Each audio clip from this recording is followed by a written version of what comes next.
We welcome you to bright and windy Ames as we present Big 12 softball on Cyclones.tv. Game 2 between Iowa State and Kansas.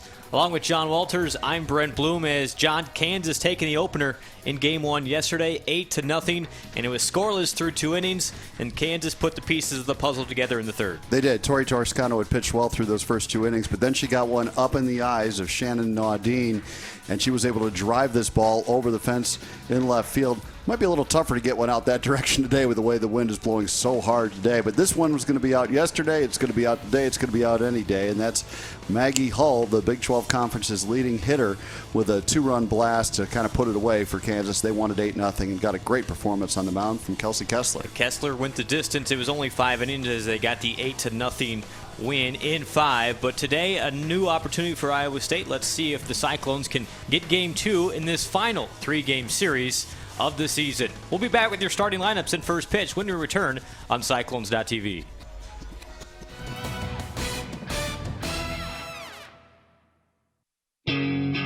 Hi, I'm John Walters. Ames is the home of the Cyclones and so much more.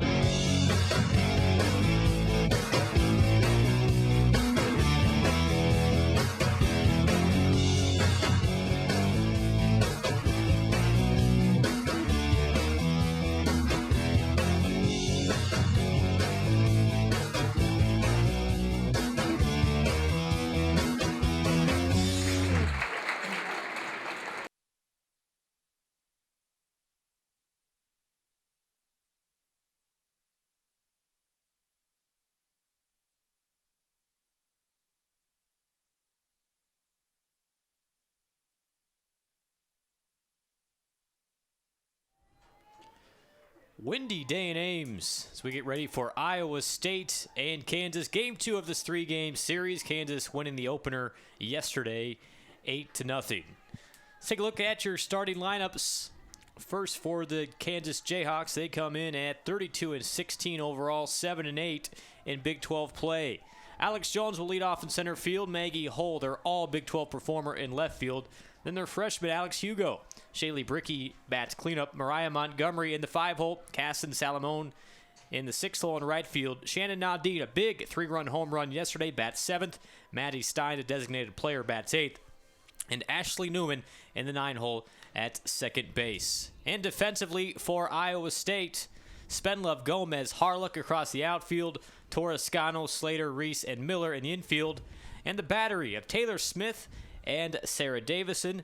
And John tells about Taylor Smith as she gets the start today in the center circle. Yeah, the former basketball player at Kirkwood Community College from Leon, Iowa, Central Decatur High School, and she is one that throws strikes. She'll challenge hitters. They usually do make contact. She only has 35 strikeouts in her 109.2 innings pitched, but only 54 walks, so that's low on the team. And she does pitch to contact. She trusts her defense. She does have a good defensive team behind her, so we'll see. But it's a day where that wind, Brent, has turned around and has now started blowing almost directly out. And so you do want to keep the ball down and keep it on the ground against this Kansas lineup. Chillier day today in Ames, and that wind a huge factor as we take a look at the flags blowing directly towards center field. 25-mile-per-hour winds with gusts up to 40 today. So the wind's something to watch if the ball gets in the air today. Kansas hit 2 big home runs in the 8-0 win yesterday. Alex Jones will lead off for the Jayhawks in the first pitch from Smith, and it's right back at Smith. Handles easily. The throw to Miller, mishandled, and Jones on, and I believe that will be an error on the pitcher. I think so, too, and she had a little bit more time maybe than she thought. But Jones does move well down that line, even despite coming off a redshirt year with that knee surgery, MCL and ACL. She was getting down that line well, but don't want to put that first runner on, especially with good speed in Alex Jones. Air charged. We'll have to check on who that was charged to, but not a good start for Iowa State. Maggie Hull steps in, takes a first pitch strike from Smith. Hull leading the Big 12 in hitting 441. She had a 2-run home run yesterday in the 4th, and that broke it wide open for the Jayhawks. The 0-1 from Smith. Hull squares and lets it go, ball 1.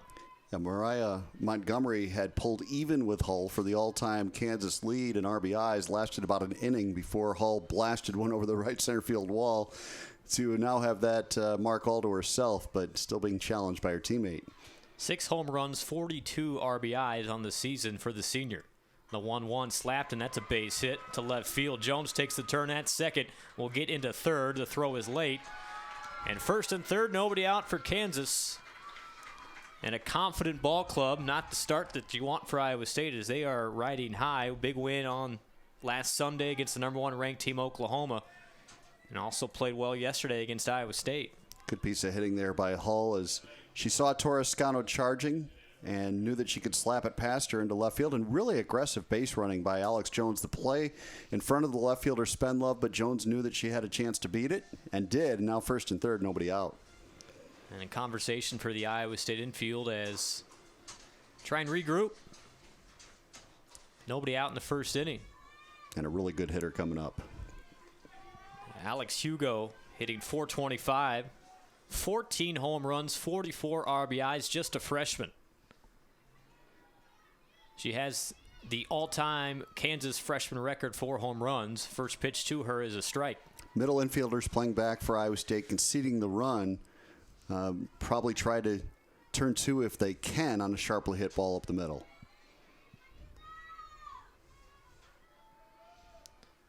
Smith winds. Inside, ball 1. And John, as you mentioned, Smith more of the control pitcher for Iowa State. Not overpowering, but will challenge hitters.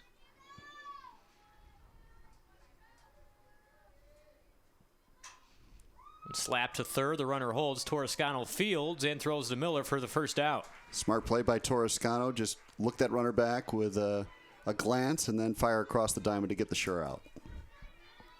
So Iowa State gets 1 out on the board. Now Shaylee Brickey steps in for the Jayhawks. Brickey, another talented freshman for Kansas, hitting .289, 3 home runs, 21 RBI. Just a youngster. Graduated high school early, so she could play softball for the Jayhawks. First pitch from Smith up high, ball 1.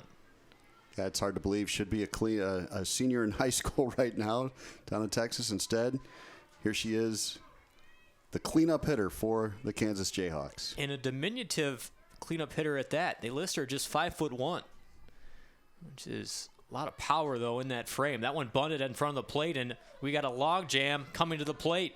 Iowa State has the Jayhawks in a rundown, and they get the out on Jones.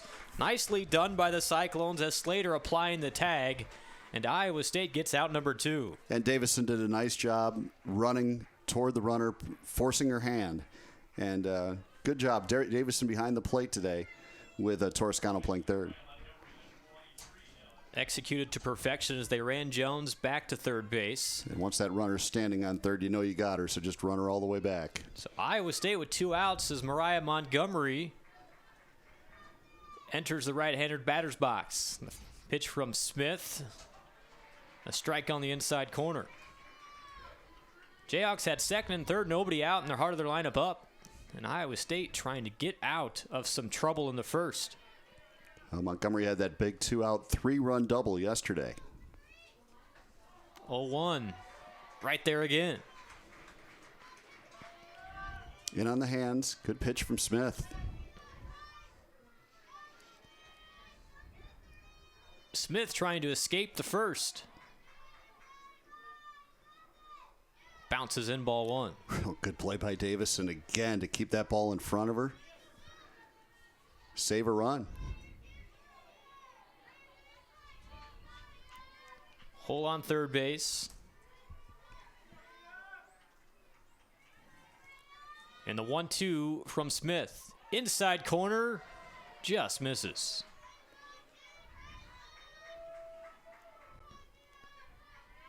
Big pitch upcoming to Montgomery.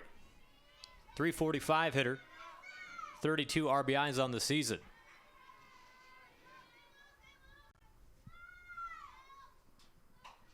Ground ball to Slater, gloves, throws, in time. Iowa State, a Houdini act in the top of the first. They get out of it as we head to the bottom of the first, still scoreless.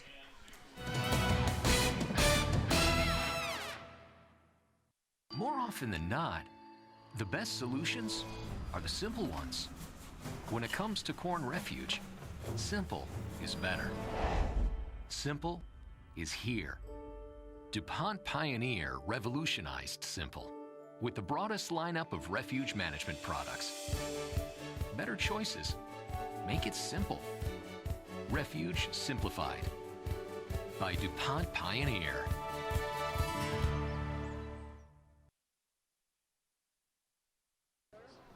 Head of the bottom of the first inning, Iowa State and Kansas. Game number 2 in Ames. And Iowa State escapes a jam in the first. Kansas had runners on second and third. Nobody out. Best hitters up. And Iowa State gets out of it. Let's take a look at the Iowa State lineup. We'll go with the same lineup we've been accustomed to. Brittany Gomez leads off. Then Sarah Harlock bats second. Miller and Torrescano, the Iowa State seniors, bat third and fourth, respectively. Capper, the designated player in the 5-hole. Slater bats sixth. Davison seventh. Spenlove eighth. And Maddie Reese rounds out the lineup, batting ninth. And for Kansas, defensively, Hull, Jones, and Salamone in the outfield. Nadine, Bricky, Newman, and Montgomery in the infield. And the battery, Stein, and the new pitcher for Kansas, Alicia Pilley, the sophomore. Team leader in starts, but it's been mostly Kessler that's been getting the action lately, but Pilley very good as well. Her 25th start of the season. Opponents hitting just .213 against her and a 2.48 ERA, 13-8 a record, 168 Ks in 146 innings. So she has good stuff. She was their pitcher of the year last year, but has not had as much action. This first pitch strike to Brittany Gomez to lead off against Iowa State. Well, you mentioned it, Brent, but really good job. Maybe a lift in the Cyclones' confidence and spirits by getting out of that first inning and getting out of that jam in the top half. Yoan de Gomez rides high, ball one. See if they can ride that momentum into the bottom of the inning and get some runs on the board and get a lead in this game. Put a little pressure on Kansas, which is really viewing this tournament as an opportunity to get into the NCAA tournament if they can get a sweep. The 1-1 cut by Gomez, empty. Gomez does lead the team in strikeouts. She gets that running start, and you would think you'd have almost no chance at bat control while your feet are moving like they are. But, man, we've seen her get down that line. Anything in play, she can beat out. She had 2 of Iowa State's 4 hits yesterday in the 8-0 loss. The 1-2 pitch. Slapped the other way. This is trouble. On her knee, no chance at all. Great effort by Bricky at shortstop. But Gomez had that beat from the get-go. Pretty much anything to the left side of the infield, Gomez is going to beat. Unless it's right at the third baseman and she can just make that shorter throw across the diamond. But, yeah, if she can just get it in play toward the shortstop, she's going to beat it out just about every time. And now will be fun to watch Gomez on the base pass as she leads Iowa State in steals. In fact, has the Iowa State record for steals in a season. There she goes. No chance again. Gomez doing what she does best. Stolen base. Number 29 for Gomez. That's an Iowa State record that she keeps adding on to. Only been caught twice, and the pitch was high, so Maddie Stein, the catcher, went up to get it. But really, once she had to reach up, she had no chance of getting Gomez. 1-0 to Harlock. Swing and a miss. Harlock gets that running start, too. Another left-hander with speed at the top of that Cyclone lineup. She'd love to do exactly what Gomez did and just get it in play and run like crazy down to first. See the numbers for Harlock. .321 hitter with 9 RBIs on the season. A hit here may score a run. Tries to get a bunt down, and it catches the corner. Harlock, a junior, originally from Alberta, Canada. Spent a year in Nebraska at a community college, or 2 years there, before she found her way to Ames. A nice addition to the lineup. A 1-2 to Harlock. Misses away. Great speed at second base, and Gomez, anything that reaches the outfield on a base hit, she's going to score. So, see if Harlock can get her home. In at the bag at third base for Nadine. This is a changeup on the corner for a strike. Great pitch by Pilley. First strikeout for Pilley, and we mentioned she does accumulate quite a few. That's her 167th on the season in 147 innings now. Just a sophomore, but she's already in the top 10 in career strikeouts for Kansas. Erica Miller will hit for Iowa State, the decorated senior. Looks at a pitch up and in. And you think about that with Pilley as sophomore and Kessler as freshman. That 1-2 punch that Kansas is going to have for the next 2 years, that's going to be one of the better pitching staffs in the Big 12 Conference for sure. Miller putting up another all Big 12 season, hitting .361. And this one hit her, but she swung. That's a strike. Yeah, she committed herself and started the swing, and she's shaken up a little bit on that. Not often that you see that, but she, as you said, had committed the swing, and it caught her on the left shoulder. And on a cold day like today, she's had an assortment of injuries this season. She's going to shake it off, but that's no fun. A painful strike for Miller. Looking for 149th career RBI, tops all time at Iowa State. Senior. 51 this year. Gomez gets off at second base. Miller drives it in the gap. This should score a run. Gomez takes the turn and will score easily. And Iowa State on the 52nd RBI on the season from Erica Miller takes the 1-0 lead.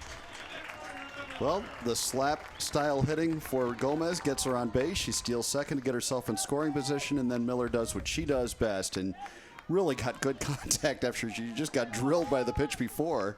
And there's no way you're going to get Gomez on the plate on that one. And the second of two Iowa State seniors steps in, Tori Torrescano. He's been stuck on 13 home runs for a while now. See if she can get one up into the wind. First pitch to Torrescano, outside corner, strike one.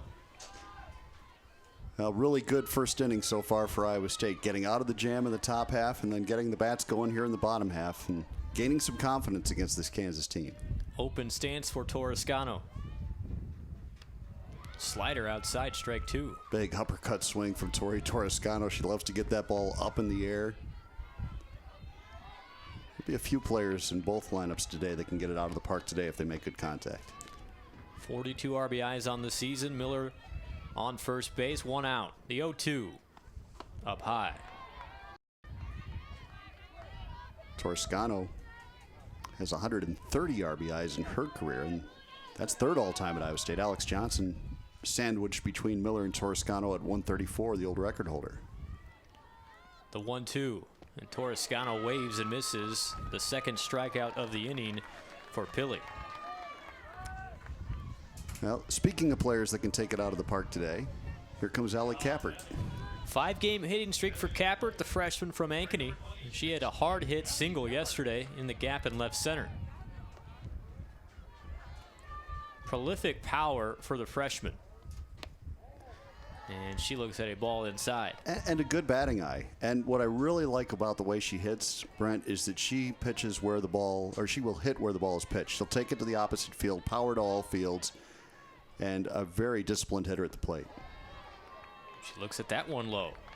4 home runs, 17 RBIs for Kappert. She has played in about half the games this season. Has really turned it on of late. As the weather got warmer, so did Allie Kappert, who's used to playing in the summer in Iowa high school softball. The 2-0, a changeup. Strike one. And you have to wonder, I know there's a huge adjustment to college level pitching without question, but when you're playing in the 40s compared to what you're used to playing in the summer in Iowa high school softball, that's a little different deal. Takes some getting used to.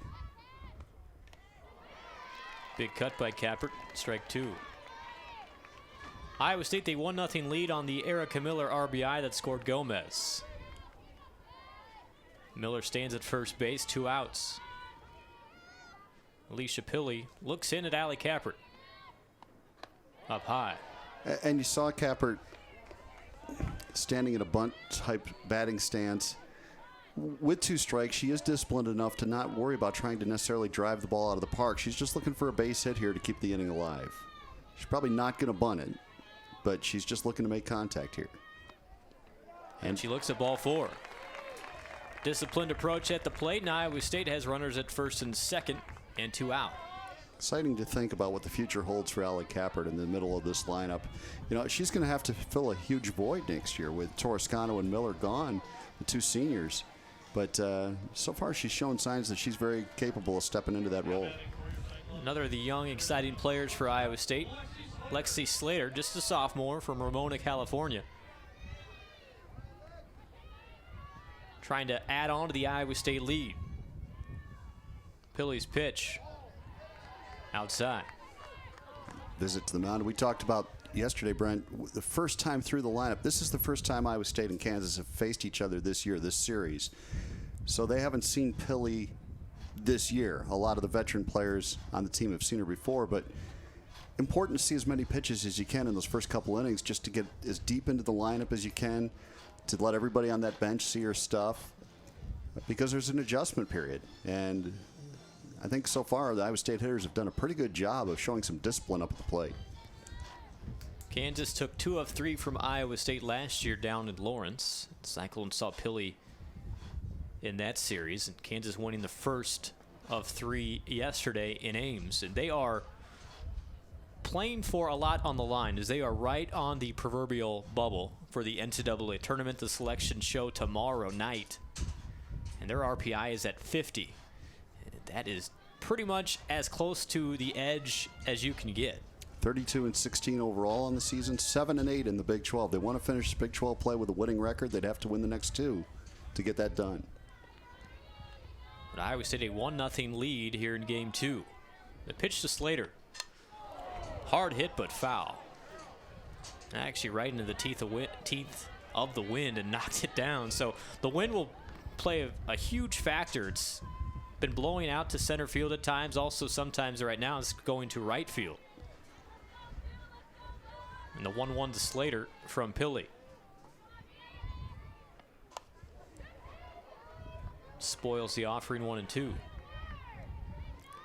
Lexi Slater has hit well here at home of late, and batting average is low on the season, 223.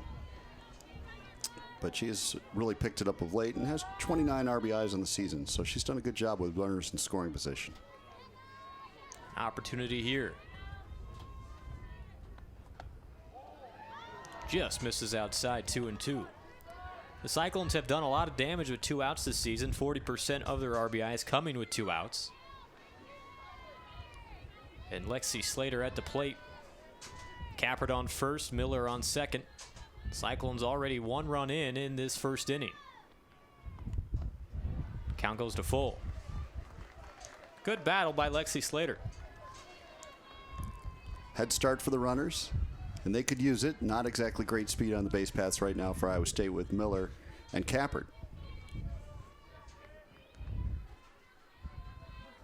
The 3-2 from Pili, who has thrown a lot of pitches in this first.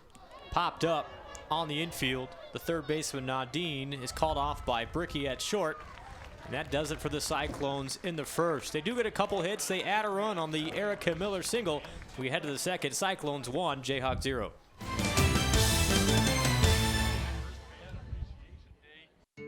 Are you really covered? Not all insurance is the same, and you should have an agent that takes the time to learn about what you need, then tailors a personalized plan that fits your needs. Middendorf Insurance is not like the rest. We're a cut above the crowd. Insurance for your business, farm, home, auto, or other assets. Middendorf Insurance Associates.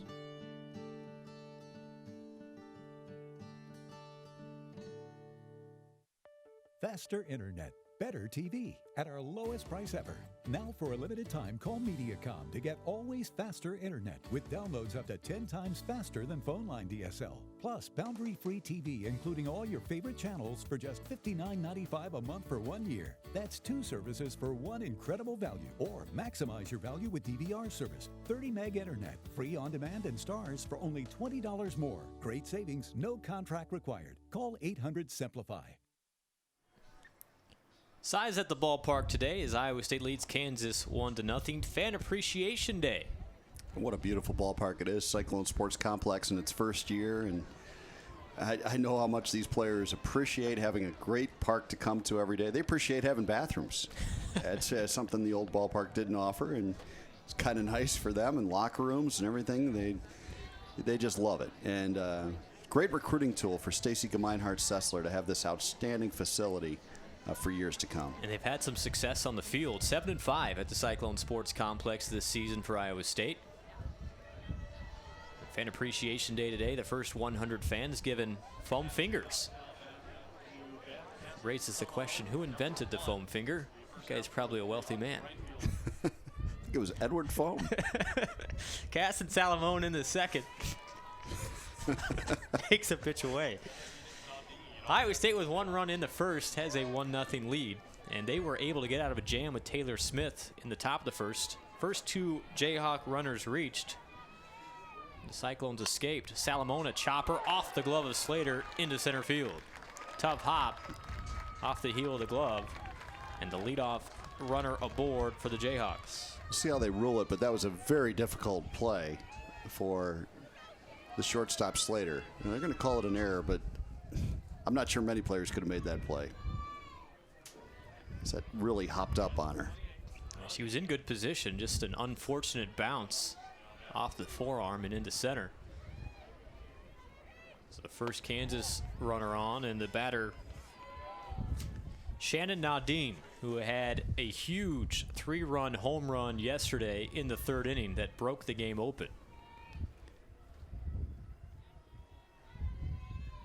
Pitch from Smith, inside corner, strike 1. She got a fastball up in the zone and absolutely tomahawked it out to left center field. Yeah, rise ball from Tori Toscano, and combined with her uppercut swing, it wasn't a good combination for Iowa State. It was her 6th home run on the season yesterday. Change up here low, and they throw down to the runner. Salamone in safely.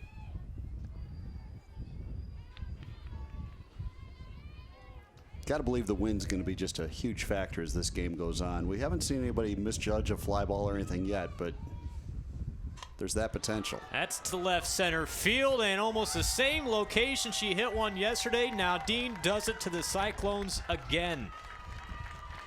A 2-1 fastball, and Nadine's eyes lit up. It's 2-1 Kansas.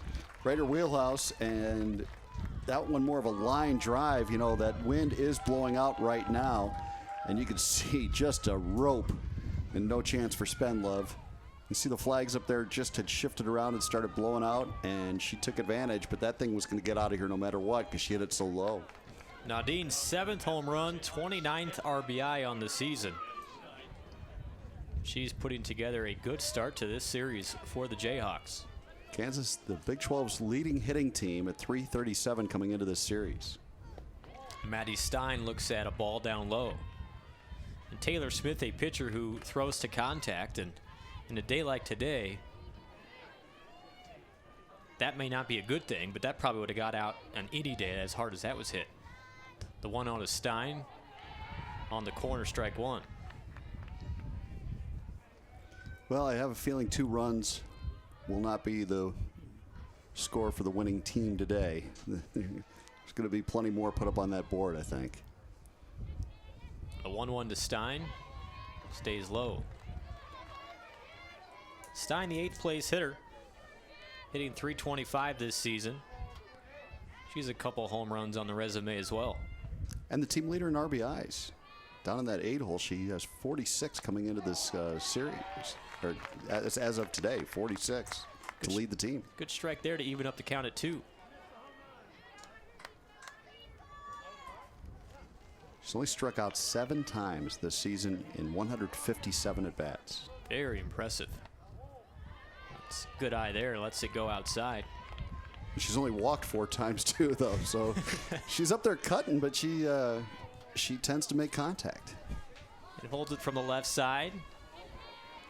Able to get out of the box quickly. The 3-2 from Smith. Flared down the left field line, and the wind keeps that fair. Boy, it sure did. I thought for sure that ball was going to drift foul, but then you're exactly right. That wind, you could see it push that ball back into fair territory. Unbelievable. Hit a wall of wind right on the line, and it spun back fair. So another runner aboard for Kansas. 2 runs already in the second, and nobody out.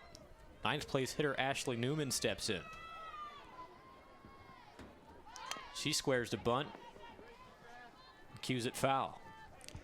Newman, a hitter who definitely relies on her speed, not a lot of power, just tries to get it in play. And just about every at-bat yesterday we saw her shorten up to bunt. Toscano in very close at third base. Miller charging from first as well. Expect Newman to square again. She does not, and the ball misses low.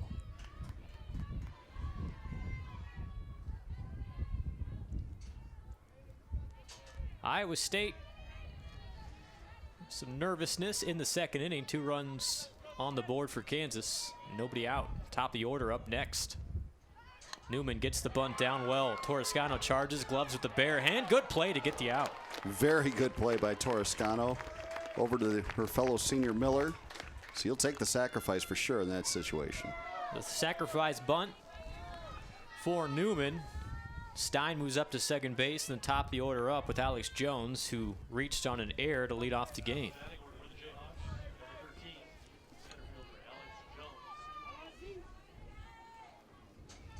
Taylor Smith looks in at Sarah Davison, her catcher today. There's the wind howling at the Cyclone Sports Complex. Good pitch there for a strike. I've got to commend our center field camera operator. I'm not sure who's out there today, but that would not be a fun spot to be at. That's that camera angle right there that you're seeing. And holding that thing steady today, a lot harder than you might imagine, even with it on a tripod. 0-1 fouled away, strike 2. It's a workout out there. It is, and I'm sure that wind hitting him right in the face is no fun either. But we have a great crew. They've done a really good job all season. Really appreciate the efforts of Brian Perry and his crew on Cyclones.tv. We've been delighted with the product, and I hope you fans at home have too. 0-2 chopped foul, and that's an out. It is. She had shortened a bunt, so counted as a strikeout for Taylor Smith. Just her 36th of the season and a big out. I don't think Jones realized that was strike 2. And the umpires will have a conversation. Maybe it wasn't. Maybe the scoreboard was wrong. Do you think, were you keeping track of it pretty well, Brent? I was worried about our center field operator. Yeah, I'd kind of taken us off topic. And say it is a foul ball. It was just strike 2. Okay. As our home plate umpire, Matt Titkemeyer, rules it strike 2, so Jones steps back in.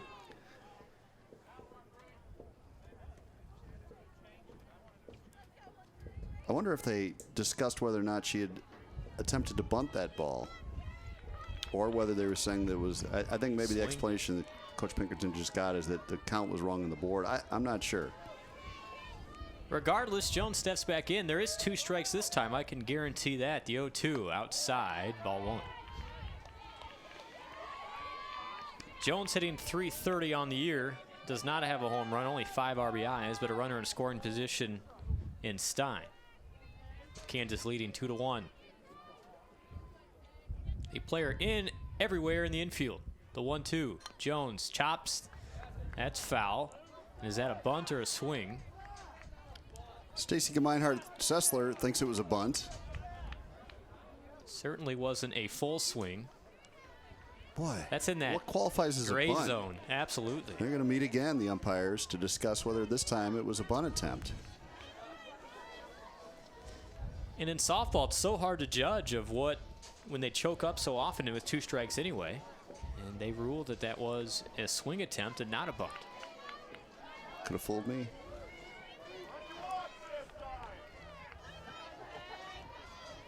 Some mini controversy in the second inning. Jones, who has gotten about 9 lives in this at bat.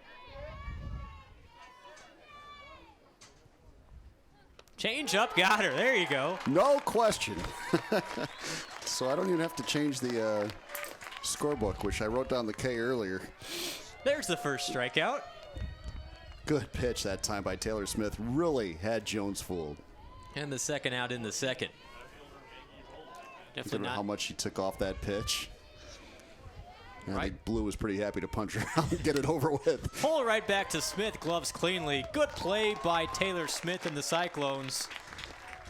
But Kansas does get 2 on the Nadine home run to left field. They lead Iowa State 2-1.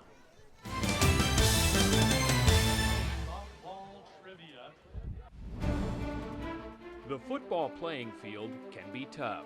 Sometimes there are setbacks. No matter what, you keep playing the game. Our field is no different. Sometimes the challenges are tough here too. Like when it's a drought. But no matter what, we work hard to feed and fuel America. Iowa Corn, where every day is game day for Iowa's corn growers. Every day, insurance companies are telling you they're the coolest thing since sliced bread. What can I say? In Mittendorf Insurance, we're still a whole loaf. Truth is, we write home, auto, business, life, and health insurance. We don't have apps on smartphones or tablets. Why? A, it's expensive, and B, no app can advise you on possible coverage gaps. Give us 10 minutes. You may end up with better coverage and a better price.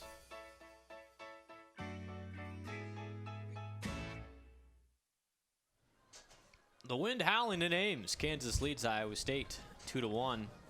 Move along to the bottom of the second inning. Thanks for joining us today on Cyclones.tv. Brent Bloom along with John Walters. And a good crowd on hand as well, as not exactly a pleasant day to be sitting in the stands, but a lot of folks braving the elements and out here today. At least the sun's out, John. If I was coming to the ballpark today, I would go for that seat right underneath the press box, because that will block the wind for you. There's those prime seats right there. Just folks, the names are bright. Block that wind. At least the sun is out. The wind blowing upwards of 40 miles per hour today, and helped the Nadine home run in the top of the second, has given Kansas a 2-1 lead. But Iowa State will bat in the second, as they will have Davison, Spenlove, and Reese. Good job by Taylor Smith. You know, she gave up, there was the error to start the inning. She gave up the home run. And then Maddie Stein followed with that little bloop single to left field that the wind pushed back into fair territory. She didn't get rattled. She got the next three hitters and did a nice job. So, you know, it's going to be a game with a lot of offense, I think. And that might suit Smith well, because she's one that's just going to battle. I don't think she's going to get flustered by that. I think she's just going to battle and continue to challenge hitters, and it might be a good day for her to be on that mound. See if Cyclones can tack on some runs with Sarah Davison leading it off, the junior from St. Louis. Rips a first pitch single into left field. So it's Sarah Davison, a hard knock to left field, and the leadoff runner aboard for the Cyclones. And Iowa State has now matched its hit total from yesterday, when they only managed 3 singles against Kelsey Kessler, the freshman, who was just outstanding. Her 4th Big 12 shutout, which leads the conference, and she's only pitched about maybe half their conference games. The Cyclones had not been shut out at home this year until Kessler stepped in yesterday. Spenlove will bat, the sophomore from San Antonio. First pitch away, ball 1. Spenlove had one of those 3 hits for Iowa State yesterday. Line drive into left field. Hitting .289 on the year, a couple of home runs, 29 RBI. A 1-0 to Spenlove. Ball 2. Maddie Stein behind the plate today. It was Hugo yesterday. We'll see if Iowa State is aggressive on the base pass. Just 3 stolen bases on the season for Davison, but we'll see if she's going here. Gomez got one in the first off of Stein, the catcher, the 2-0 pitch. That's a base hit to right field. Davison will stop at second base, but 2 singles, the first 2 hitters for Iowa State in the second inning. Spenlove gets her second hit of the series, and Maddie Reese, the 9th place hitter, hits with 2 on, nobody out. And we're already seeing Kelsey Kessler down there throwing some pitches in that Kansas bullpen. Still has the warm-up top on, but you know, with as much as Kansas has riding on these games, they might go to the change if Pelly continues to struggle to get the Cyclone hitters out. Kessler had Iowa State extremely off balance yesterday, and Coach Gemeinhard Sessler said after the game she changed speeds really well, taking a couple miles per hour off here and there, and had Iowa State on the defensive. 2 on, nobody out. Reese squares the bunt, goes to the backstop. Just trying to move those runners along. Not a bad idea with the top of the lineup coming up next. But Reese is a good hitter. She has good power. Certainly the kind of power to get the ball out of here today. We've seen her hit 3 home runs on the season. I think all of them right here at Cyclone Sports Complex. Sophomore from Pittsford, New York. Looks at the Pilly offering. Gets it down. It's handled by Nadine for out number 1. But a good sacrifice by Maddie Reese. Did the job, and now you get the top of the lineup up there with 2 runners in scoring position. Davison along to third base, Spenlove to second, and Iowa State threatening in the second. Brittany Gomez singled and scored in the first. third baseman Nadine breathing down her neck. Gomez squares, pulls it back, ball 1. Gomez hitting .354 coming into this game as she and Miller battle for the team lead in batting average. Just 9 RBIs on the season, but a good chance here. The 1-0 to Gomez. Up the middle, base hit. That's going to score 1. Spenlove making the turn at third. The throw home is cut off, and Spenlove stays at third base with an RBI single for Gomez.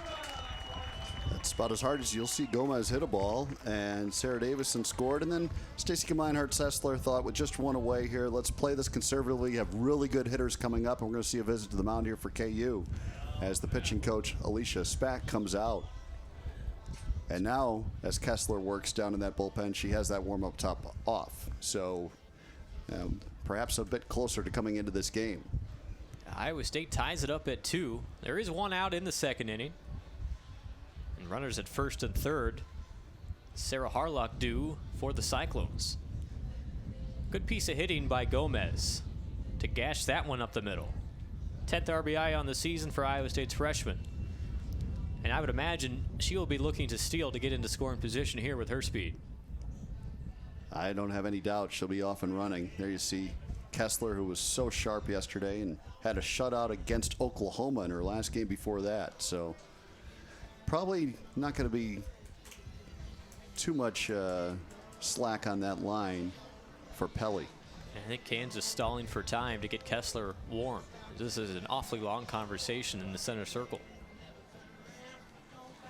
Now you've got Harlock, Miller, Torrescano, next 3 hitters awaiting. They will keep Pilley in the game. For now. It's a short leash at best.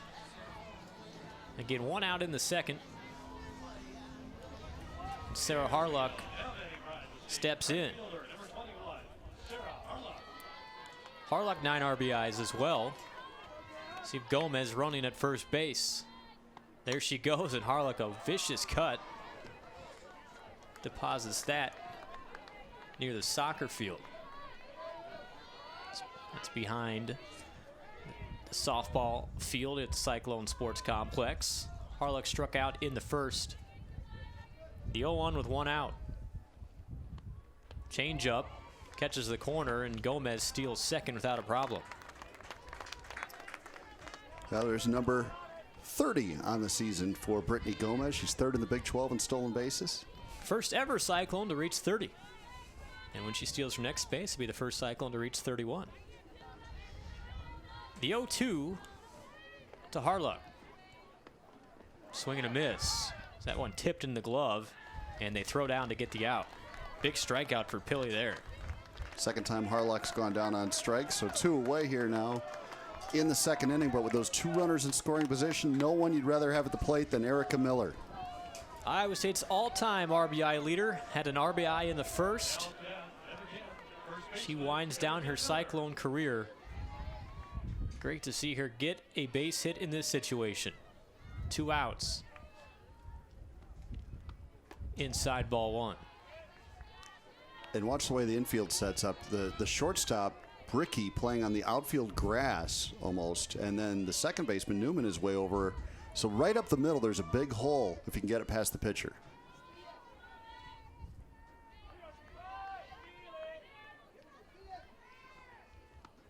Miller looks at one up high, 2-0, and a good situation for the Cyclones here.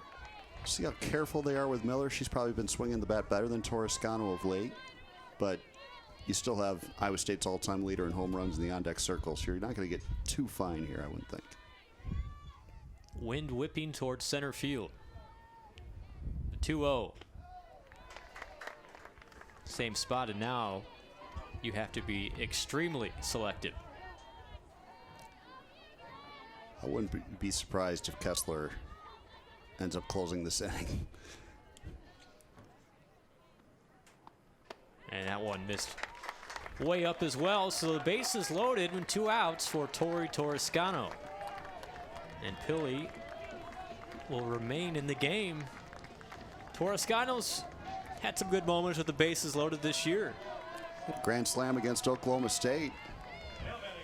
You can feel the energy in the crowd amp up a notch. Is fun situation here. Bases loaded. Iowa State's all-time career home run leader at the plate with 2 outs. Looks at one, up and in, ball 1.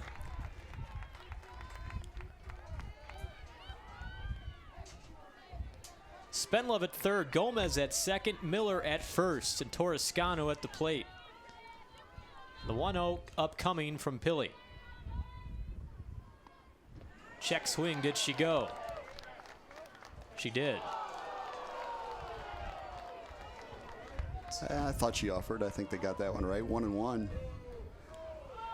Tori hasn't gotten great swings lately. Let's see if she can zone in on a pitch and guess right and drive one somewhere. You'd love to see her end her Iowa State career in a good couple of games here on this weekend. The 1-1 pitch almost hit her. 2-1. She's in a good hitter's count now with no place to put her. Real good opportunity here for Torrescano to maybe guess fastball and guess a spot and see if she can drive one somewhere. Big gap in right center field. Pili looks in. Popped up. Get out of play. It does. Yeah, you had to wonder because of that wind if it would. It just didn't get up high enough. But that would be one that normally would come all the way back to the press box probably, but not today. Count even at 2. 2 outs. Bases loaded in the second. All tied at 2.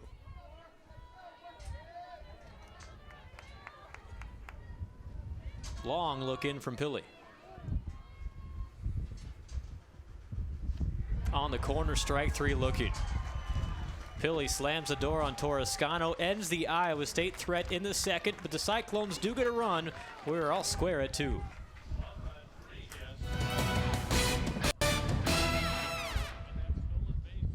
Iowa State fans, this is the time to get on board with Cyclones.tv. Welcome everybody on Cyclones.tv for tuning in. We have a special moment for Ryan and Anna, if I can get it out of my pocket. Well, I mean, our expectations are that Russ as hard as we can. She's going to be a superstar this year. A basketball program needs leaders. Edgem is just that. Will Clyburne's got it stuck on automatic. Anna Prinz, three-pointer is up. It's good! Sorry, I gotta get my Cyclones.tv some love here. Sign up today at www.cyclones.tv. Faster internet, better TV at our lowest price ever. Now for a limited time, call Mediacom to get always faster internet with downloads up to 10 times faster than phone line DSL. Plus, boundary-free TV, including all your favorite channels for just $59.95 a month for 1 year. That's 2 services for one incredible value. Or maximize your value with DVR service. 30 meg internet, free on demand and stars for only $20 more. Great savings, no contract required. Call 800-SIMPLIFY. Good one developing in Ames today. Big 12 softball here on Cyclones TV. Kansas and Iowa State all tied at 2 in the final series of the season. And momentum kind of in the balance here as we go to the third. Iowa State had an opportunity to really have a big inning there in the second. Didn't take advantage of it. Now let's see if Kansas has taken a little swing in the momentum in their favor. Brent Bloom, John Walters with you today. Thanks for joining us as always on Cyclones.tv. Go to the third inning. Hard lineup due for Kansas, starting with Alex Hugo. First pitch from Smith, a strike on the inside corner. And give credit to Smith, she's throwing strikes today, which she normally does. Hugo with just remarkable numbers, a .784 slugging percentage. That is filthy. The 0-1, good cut. Well, I'll say, she gets a rip up there. Just a freshman. From Olathe. Bright, bright future. Some young talent on this Kansas roster. And their head coach, Megan Smith, in her 4th year at Kansas, was an assistant at LSU, who was a perennial power in softball before heading to Lawrence. Building a nice program. The 0-2, change up, deep left field, and that is off the wall. Hugo, a big turn at first. The throw is not in time. A leadoff double for Alex Hugo. Hugo with her 10th double of the season, and that ball on a rope into left center. If she'd gotten under it just a little bit, she could have taken advantage of that wind, probably driven it out of here. Maybe even caught that on the end of the bat, but power for Hugo to still drill it off the wall in left center. So runner on second base, nobody out, and another freshman, Shaylee Brickey, hits. Pitch from Smith. That's a base hit left field. The runner will stop at third base. Espenlove, a good throw to Toscano, who cuts it off. 2 hits to start the third for Kansas. And it appears the momentum has indeed shifted back to the Jayhawks. So it's up to Taylor Smith to try to wiggle off the hook once again. She did a good job of that in the first inning. And the first 2 runners reached in that inning, and Iowa State got out of it with no damage, but 2 runs for Kansas in the second on a Nadine home run, and threatening again here in the third against Iowa State's hurler Taylor Smith. Mariah Montgomery walks the plate. She had a 3-run double yesterday, and time called for Iowa State as Brittany Weil-Miller, Iowa State's pitching coach, wants to discuss some strategy. Well, Brent, while we have an opportunity, we want to encourage Cyclone fans in the eastern part of the state to come on out and see us this week. We'll be out on the Cyclone Tailgate Tour, making 6 stops in the eastern half of the state this week, and then next week we'll hit the western half of the state. So Monday, Tuesday, Wednesday. Monday we'll start it off. We'll go to Pella and then Bettendorf. We'll go on to Dubuque and Cedar Rapids on Tuesday. Then we'll hit Iowa Falls and Waterloo on Wednesday. And we really hope that Cyclone fans will come out in big numbers to see us. It's always enjoyable for us to get out and see the fans, and I know the coaches really enjoy it. I hope our fans do as well. Pitch to Montgomery. That's the second base. They tag the runner. They throw to first to get the double play. A run does score, but a great play by Maddie Reese at second base to turn 2 by herself. Yeah, very well done by Reese. The presence of mind to know exactly where that runner was, reach around behind her and make the tag, and then flip it over to Miller at first. So you'll take the 2 outs there in exchange for the run, no question. Hugo does score, and Kansas takes a 3-2 lead, but it was a situation that could have turned much worse, and now nobody on 2 out. The batter, Salamone, first pitch up high, ball 1. Maddie Reese can play third base. She can play second. She and Davison with that versatility, allowing Toscano to do what she does, which is pitch some days and play third others. They're in on the infield, expecting a slap from Salamone. She's swinging, and it goes towards the Iowa State bullpen.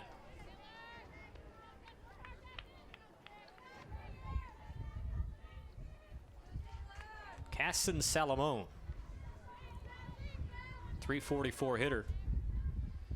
No home run zone, just 1 RBI. Toscano fields, makes the play. Senior to senior. Iowa State does allow a run. It could have been much worse, and we head to the bottom of the third. Kansas 3, Iowa State 2 on Cyclones.tv. Hi, I'm John Walters. Ames is the home of the Cyclones and so much more.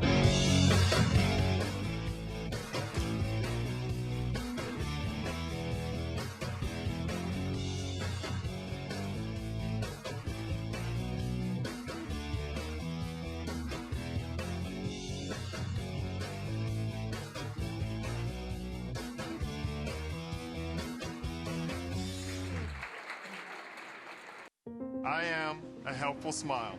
I'm a helpful smile. I am a helpful smile. I am a helpful smile.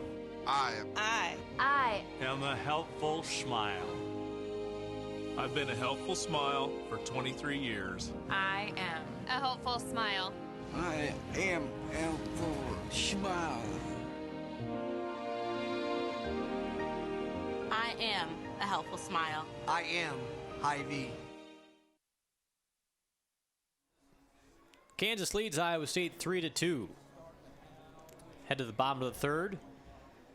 And John, I believe we have a new pitcher for Kansas. No, excuse me, that still is Pilley. But a lot of youngsters in the crowd. Good to see the folks out in Ames today on a busy weekend in Ames. And with an Iowa high school player ready to stand in there in Allie Kappert, we want to pass along our condolences to the family of E. Wayne Cooley, the longtime director of the Iowa Girls High School Athletic Union passed away today, and just had as big an impact on girls sports in the state of Iowa, probably a bigger impact than anybody in history. That is not an overstatement as Kappert looks at a ball 1-0. Really is the driving force to make Iowa girls athletics what they were, and that's one of the best, if not the best, in the nation. The 1-0 to Kappert from Pilley. Outside ball 2. Iowa, I believe, the only state to have separate unions for associations, I should say, for the girls and the boys. And it's been very, very successful in our state. A lot to be proud of, and a big loss today with Ewing Cooley passing away. 2-0 to Kappert. Inside corner, strike 1. Iowa State got a run last inning, but had the bases loaded and 2 out. Pilley was able to get a big strikeout of Torrescano and spoiled an Iowa State opportunity. The 2-1 to the freshman Kappert. Low ball 3. Really impressed with her eye at the plate. She walked her first time. She's got a 3-1 count here, and she's looking hitterish. It's a good adjective to use for Kappert. She steps on the field, she's looking hitterish. The 3-1. On the corner, strike 2. Kappert flings the bat, expecting the walk. As Lee Corso would say, not so fast, my friend. It looked like it was right down the heart of the plate, but it was a very slow strike call from the home plate umpire. So the count full to Kappert, nobody out in the 3rd.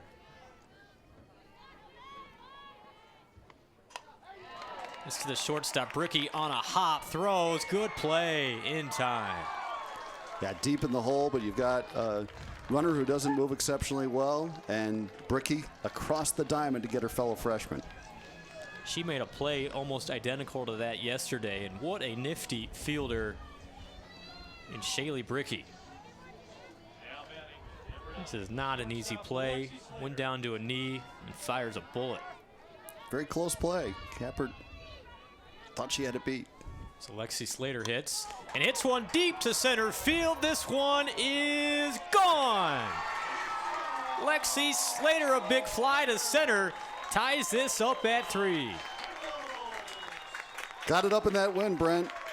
Her 5th home run of the season, and she took advantage of that breeze blowing out. Anything in the air that high today that's hit well has a chance. Lexi Slater ties us up at 3 as the sophomore. 220 to center field, and she got all of it. She had a 2-home run day against Oklahoma State here at the Cyclone Sports Complex and gets another one here today as Iowa State ties it at 3. Maybe that momentum shifting back to the Iowa State bench, and well, I think we might see a pitching change. It's the Kansas coaches discussing with the home plate umpire, so I believe we will have a pitching change. Thanks to the home run by Lexi Slater. Has fired this crowd up. Yep, here comes Kessler. So Kessler will enter the game. She had a shutout yesterday in 5 innings against Iowa State, and they struggled to time her, but hopefully seeing her yesterday will help today. Yeah, I would think it would, and certainly she's pitching on a better hitter's day than she did yesterday. But, you know, Iowa State, give them some credit for knocking out a pretty good pitcher. Alicia Pilley has some very strong numbers this year, and to get her out of the game in the 3rd inning is an accomplishment. Well, Kessler steps in on the season. She's 10-6 with a 2.02 ERA. She's thrown 107 innings, has 106 strikeouts in those innings pitched. Opponents hitting .245 against her, but she has ratcheted up a notch in the last couple of weeks. Threw well yesterday, but maybe even more impressive than that was her shutout of #1 ranked Oklahoma on Sunday. She is the Big 12 Conference leader in shutouts. You mentioned the great seniors pitchers at Oklahoma and Texas who see the majority of their starts. Kessler gets maybe half the starts for KU, and she leads the Big 12 now with 4 shutouts in conference play and 6 overall on the season. So she has had a brilliant freshman season, 2-time Big 12 Pitcher of the Week. And Iowa State swinging the bats pretty well, though, today, including the hitter coming up, Sarah Davison, really drilled one into left field for a base hit in her first at bat. So we'll see how they do today against Kessler. 6 hits for the Cyclones today. Davison singled and scored back in the second. 1 out here in the third. It's Kessler's first pitch. On the corner for a strike. I think if it was earlier in conference play, Megan Smith might have stayed with Pili. But again, so much riding on these games for KU. A little bit shorter leash.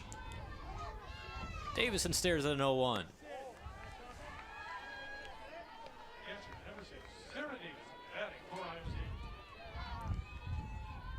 Davison and Spenlove on deck.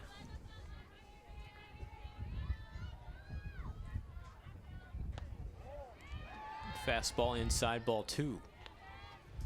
We saw Kessler work both sides of the plate well yesterday. Also had a good changeup that had Iowa State on its heels. And her fastball has some heat on it.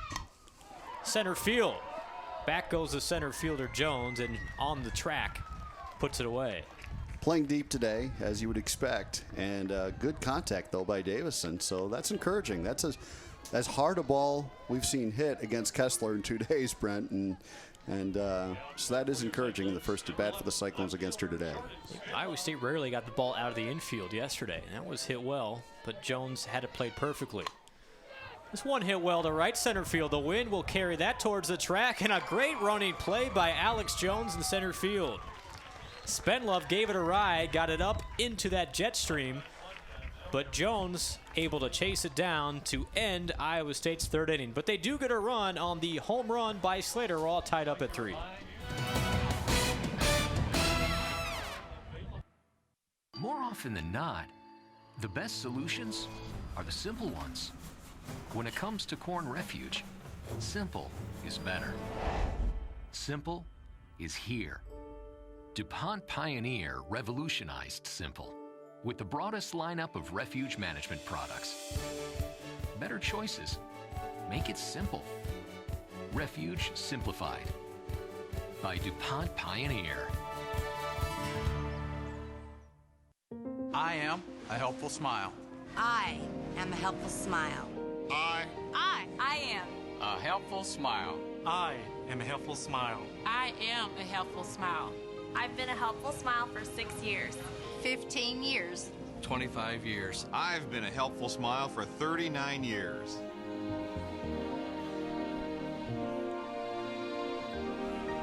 I am a helpful smile. I am Hy-Vee. Good ball game going here at Cyclone Sports Complex. Iowa State and Kansas tied at 3 as we go to the 4th. John Walters along with Brent Bloom. Glad you could join us on Cyclones.tv and Mediacom. And Iowa State and Kansas in a good one. We'll see how KU does here in the top half of the 4th. Shannon Naudin will lead it off. She has 2 home runs and 5 RBIs in the series. She's seeing the ball well. It was the same spot she hit today's home run as yesterday's, a different trajectory. As this was a line shot back in the second inning, but thing looks like a beach ball to her right now. Taylor Smith has done a nice job in the circle for Iowa State, challenging the KU hitters. She's yet to walk anybody today. On a day with the wind, for the most part, blowing out. I've already seen a couple of home runs. One off the bat of the present hitter, Naudin. A fastball on the inside corner, strike 1 from Smith.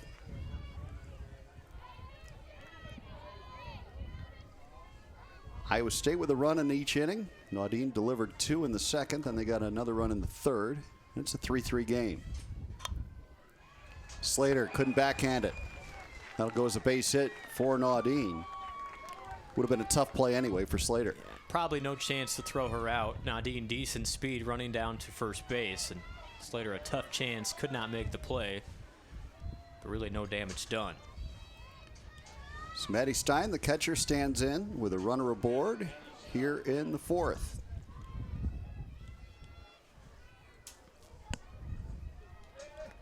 Stein singled in her last at bat, a little bloop shot down the line and left. She takes on the outside corner, strike one. And we mentioned earlier, Stein, the team leader in RBIs with 46. Just 4 walks and 157 at-bats and just 7 strikeouts. So usually puts the ball in play. Let's see if Iowa State can turn 2 here. Stein shortens up, and that pitch misses. It's 1-1. What's interesting is we've seen her this weekend. It seems like she's gotten to a lot of full counts, deep in the count. Not indicative of those numbers. But when she gets up there, usually action follows. The 1-1 on the way from Smith. Stein chops it to third. Torrescano fires to first in time. Good play by the two seniors, Torrescano and Miller. The runner does move up. Naudin on second now and 1 away. That is not an easy play, and that's twice where Torrescano has made that look extremely simple. But you have to charge, field, and throw in just seconds. And Torrescano with a great play at third base. Ashley Newman, the number 9 hitter, and very much a slap hitter, stands in, so the Cyclone infield way in. And Newman, a little running start, takes on the outside corner, strike one. I've really liked what I've seen out of Smith today. Trying the corners. Velocity has been pretty good. And making Kansas earn it. The 0-1. Newman chops it foul with a bunt attempt, and so now it's 0-2. Shortens the deck a little bit for Newman as far as our options. No walks today for Smith. And just 1 strikeout, but make them beat you, not the other way around.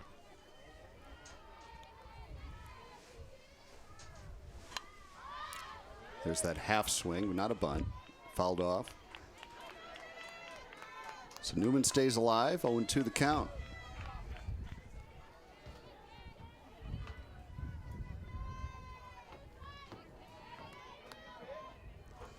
Taylor Smith, the right-hander, rocks and delivers the 0-2. That misses, 1-2 now. Right idea. Against a slap hitter, if you can get it way outside, chances are, if there's contact, it's minimal and perhaps force a pop-up. It's now a 1-2 delivery from Taylor Smith. Right in front of the plate, but foul. The throw was in time, but everybody's going to go back where they were. So Smith, not a pitcher that necessarily has that big strikeout pitch. We did see her get a strikeout with a really good changeup earlier in this game, but for the most part, she is going to pitch to contact. This is where you'd love to have that strikeout pitch, because Newman will just do this. We could be here all day with this battery. Yeah. As Newman just trying to stay alive, Smith keeping it in the strike zone. And you could try a changeup here, but I'm not sure you want to mess with that when Newman may be an easy out with 2 strikes. So she's just trying to make contact. Chess match going on here, and Smith delivers, and Newman to the right side, Reese up with it, shovels over to Miller for the out. Runner moves up to third, 2 away. In the top of the lineup, Alex Jones coming up. Jones made that really good running catch to end the last inning on a well-hit ball by Spenlove. On a reconstructed knee at that.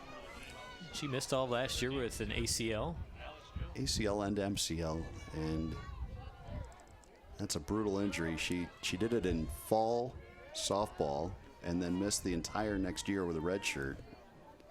Good to see her back.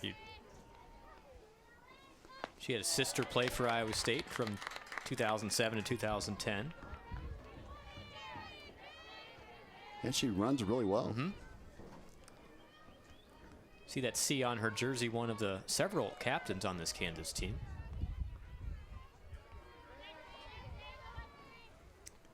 The 0-1 from Smith. And Torrescano across the diamond, and the Cyclones get out of the inning. Good job by Taylor Smith and her defense behind her. We go to the bottom of the 4th, tie game.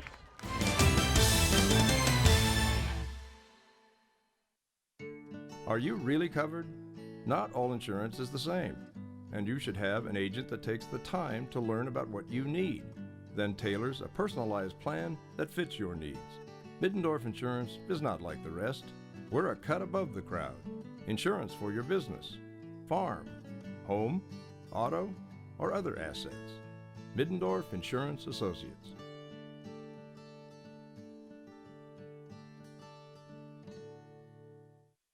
faster internet, better TV at our lowest price ever. Now for a limited time, call Mediacom to get always faster internet with downloads up to 10 times faster than phone line DSL. Plus, boundary-free TV, including all your favorite channels for just $59.95 a month for 1 year. That's 2 services for one incredible value. Or maximize your value with DVR service. 30 meg internet, free on demand and stars for only $20 more. Great savings, no contract required. Call 800-SIMPLIFY.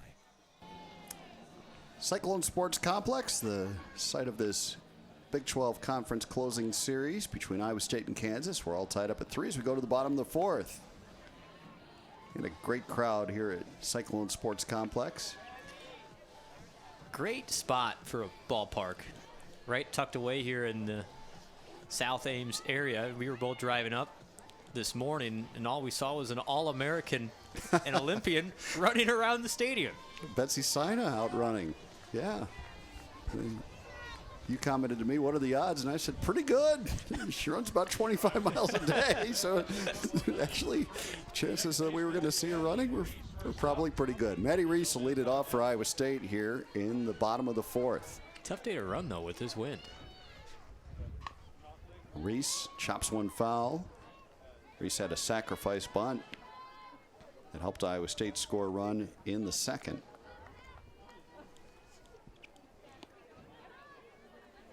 Betsy Sina winding down just an incredible career as an Iowa State runner. And Reese fouls it back.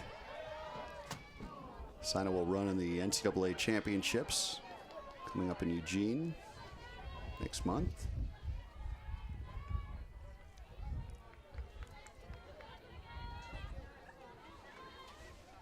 NCAA cross-country champion this past fall. Yeah, normally when you see people out running on a windy day like this, they're really struggling. Not her. But she looked like she was gliding. Yeah, she was like the pace car, not moving at all. 1-2 the count on Maddie Reese. Kelsey Kessler delivers, and that pitch up high. It's 2-2. Kessler came in relief in the last inning for Alicia Pilley. Couple hard hit balls against her. Both resulted in outs with the center fielder Alex Jones tracking both of them down. The 2-2. Reese hammers one to left down the line and just foul. Just barely foul. The wind was trying to push it back fair. And I mean literally inches from a double there for Reese. I think that was a bad break, but it probably would have gone foul either way. It hit that wall of wind, and it actually knocked the ball down. And it knocked it down just foul. Boy, just barely. Good swing by Reese. 2-2 the count. And this time she puts it in front of the plate. Kessler fires and gets her. Good play by Kessler. Not a bad idea by Reese. No, 2 strikes, keep it in play after you just hit one very well down the left field line and had Kessler on her heels. Almost beat it. And now somebody that will try to do something very similar, Brittany Gomez, will just try to get it in play and then run like the wind. And there we go. She'll beat that. Base hit for Gomez, her third of the day. Nadine made a terrific play at third base, but I'm not sure anybody would have got her. I mean, you called it right when that one hit the dirt. If that hits the dirt and there's any movement at all, she's going to beat it. Third hit of the day for Gomez. That was just silly. That was a very good play by Nadine, but yeah, Gomez, and we expect her to be running here. She's already got a couple stolen bases in the game, and she bluffs but doesn't go. That pitch up high, ball 1 to Sarah Harlock. 1 away here in the 4th. Iowa State and Kansas tied at 3. Great speed on at first base, and Brittany Gomez, 30 steals, a Cyclone record on the season. And the freshman is running, and Harlock down the left field line, and fair and caught, but Gomez able to get back. And again, the wind keeping that ball in fair territory as Harlock pushed it down the left side. And normally that might drop foul, but it kept it in play and up long enough for a long run by Hull to get over there and make the play. Maggie Hull with the catch, and now we'll see another visit to the mound here as Erica Miller gets ready to stand in. It's just so much fun to watch Brittany Gomez play. and only a freshman, but adds just a different dynamic to this Iowa State lineup. If she gets the ball on the ground, she's going to beat it. It's almost that simple. The speed, if there's somebody faster in the Big 12, I'd like to see it, because just incredible what she can add at the top of the lineup. 3 hits today, 65 now on the season for Brittany Gomez, the team leader in hits. And yeah, she is terror on the base paths for opponents. And the addition of herself and Harlock to the lineup really, you're right, changing the dynamic of the Iowa State offense. Well, not only does it add in the speed to get in scoring position, but it also makes the defense think in a couple different ways. One, when you put the ball in play, and now especially when she's on first base, in Kessler's mind, she's thinking, I got to get it to the plate quick because I know she can steal second, and that leads to opportunities from your power hitters to get pitches maybe they wouldn't ordinarily see. And less chance of off-speed stuff. Right. Miller can guess right. There's a pitch up high and away. Gomez trying to pick her spot here. She's only been caught twice. 30 for 32 on the season. And a really good hitter at the plate in Miller. 1-0 the count with 2 away here in the 4th. And Miller drives it to left. The wind will push it back, but this one, oh boy, a leaping effort over there by Hull. I thought that ball was for sure going to get completely out of play, but it drifted all the way back in. That moved about 20 feet in the air. That was clearly going towards the bullpen. It actually completely moved inside the fence. 1-1 now to Erica Miller with Gomez at first. There goes Gomez, and the pitch gets away, and now Gomez didn't see it, but probably couldn't have advanced to third anyway, but she'll get credit for another stolen base. Number 31 on the year. To put that in perspective, the entire Iowa State team had 11 last season. That does put it in perspective. School record 31 stolen bases for Brittany Gomez, 3 today. And now she's in scoring position for Miller. And this one fouled off to the right side, and that will not get out of play. A great catch over by the dugout by Mariah Montgomery. Thought the wind might push that one away from her, but she was able to make a sensational catch by the dugout. Mariah Montgomery with a big play to end the inning and end the threat for Iowa State. We go to the 5th, tied at 3.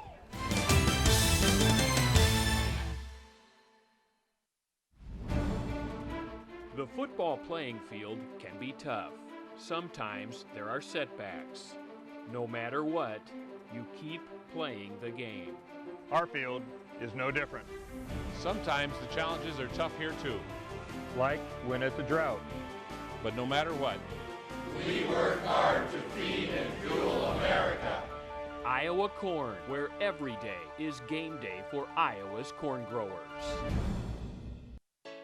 Every day, insurance companies are telling you they're the coolest thing since sliced bread. What can I say? In Mittendorf Insurance, we're still a whole loaf. Truth is, we write home, auto, business, life, and health insurance. We don't have apps on smartphones or tablets. Why?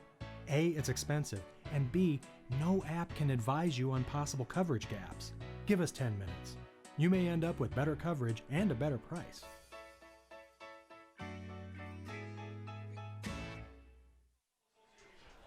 On to the 5th inning here at Cyclone Sports Complex. A good one. Kansas and Iowa State tied at 3. And it'll be the 2-3-4 hitters against Taylor Smith here in the 5th. Maggie Hull will get her 3rd look. And as will Hugo and Chaley Brickey. Quick pace of this game, John, and a lot of action, anything and everything involved. And I think a big reason for that, see the stat line for Taylor Smith. No walks, and just 1 walk for the Kansas pitchers. So we've seen balls put in play, and a lot of plays being made at the plate with the bats being swung and also in the field. Hull, the Big 12 Conference leader in batting average. .441 coming into this one. And she is 1 for 2 on the day. 1-0 the count. Hands are so quick through the zone. And from the left side, she gets that up that line in a hurry. Hammered to right. And gone. Way gone. Out of the street and into the neighbor's yard. All the way up by their house. Hull hammered one out yesterday, and the neighbor was just pulling in the driveway as that ball went into her yard. You can see it right in front of the bush. Across the street, into the yard. Just clobbered by Hull. A solo shot to lead off the 5th inning and put Kansas back in front. Watch the big bounce off the street. And the neighbor picks it up as he pulls in. Yep, just perfect timing. And he wants to know if they can keep it. Now he's going to throw it back. That is unbelievable power by Hull. Her second home run of the series, a monster shot to right. John, there's a fence over the fence that I would thought would stop that, but she must have cleared that as well. She hit it in the street on the bounce, yeah.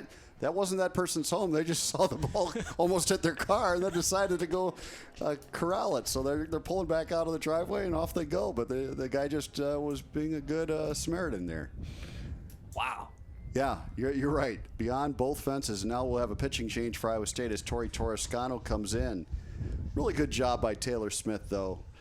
She works 4 complete innings into the 5th here and allowed 4 runs, but as you mentioned, Brent, really challenged hitters, and now Toscano comes on, the senior. Well, and you're going to give up against an All-American type hitter in Hull. That's going to happen, but it was a solo shot. And when you don't walk people, you make them put the ball in play.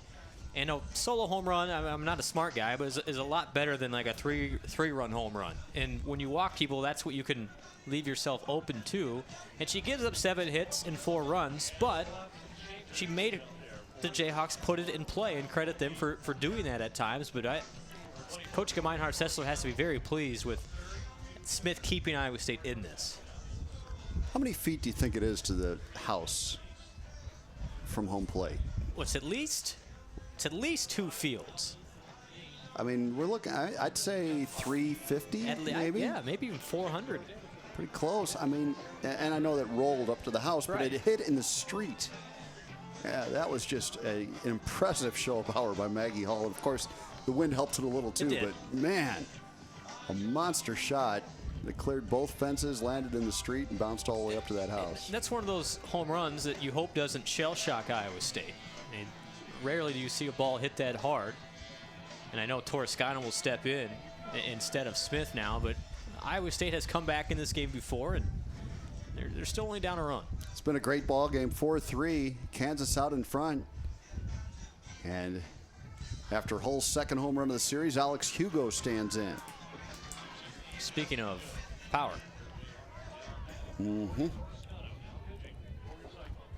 Toscano with her first delivery of the game. And taken inside by Hugo. Toscano was very good the first 2 innings yesterday and had 2 outs in the 3rd, no runs in. Kansas pieced together a couple hits and then a big 3-run home run. Tori Toscano, the 4th pitcher of the day, 2 for each team. She falls behind 2-0 here on Hugo. Kansas put up 6 runs on her in the 3rd, and Hull hit a home run in the 4th, and that was the 8 runs done to Toscano. And she misses again. It's 3-0 now on Hugo.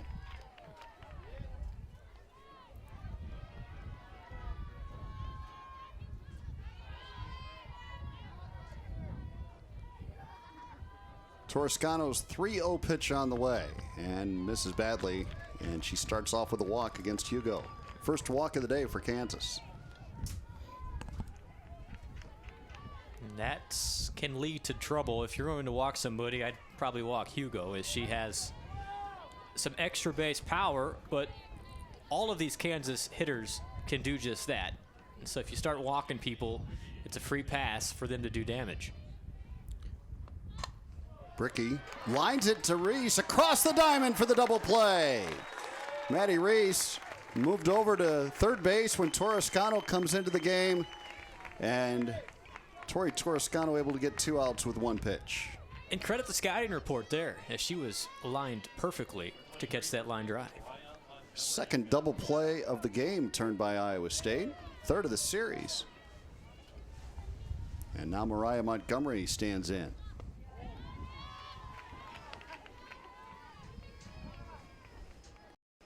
"4-3 Jayhawks here in the 5th. Montgomery had the 3-run double that was the first runs yesterday against Toscano. The 1-0 delivery. Outside corner, strike one. Same two teams tomorrow to close out the Big 12 Conference season. And it'll be senior day for Erica Miller and Tori Torrescano. If you're in the neighborhood, come on out and enjoy some Iowa State softball. Torrescano delivers, and this one to right field, but foul. And no chance for Sarah Harlock to get there. It'll be 1-2. I'd like to see Torrescano line up a K here. She's featured a good changeup throughout the season. Has Montgomery in a 1-2 count. Montgomery's batted twice today and accounted for 3 outs. She grounded out to short in her first at bat, then hit into a double play. There it was. Chopped over to Reese. And a good play by Maddie Reese. She had a little bit of a struggle to get that ball in the glove, but was able to find the handle and get the out. So just one run on the long home run by Maggie Hull. We go to the bottom of the 5th with Iowa State trailing by 1.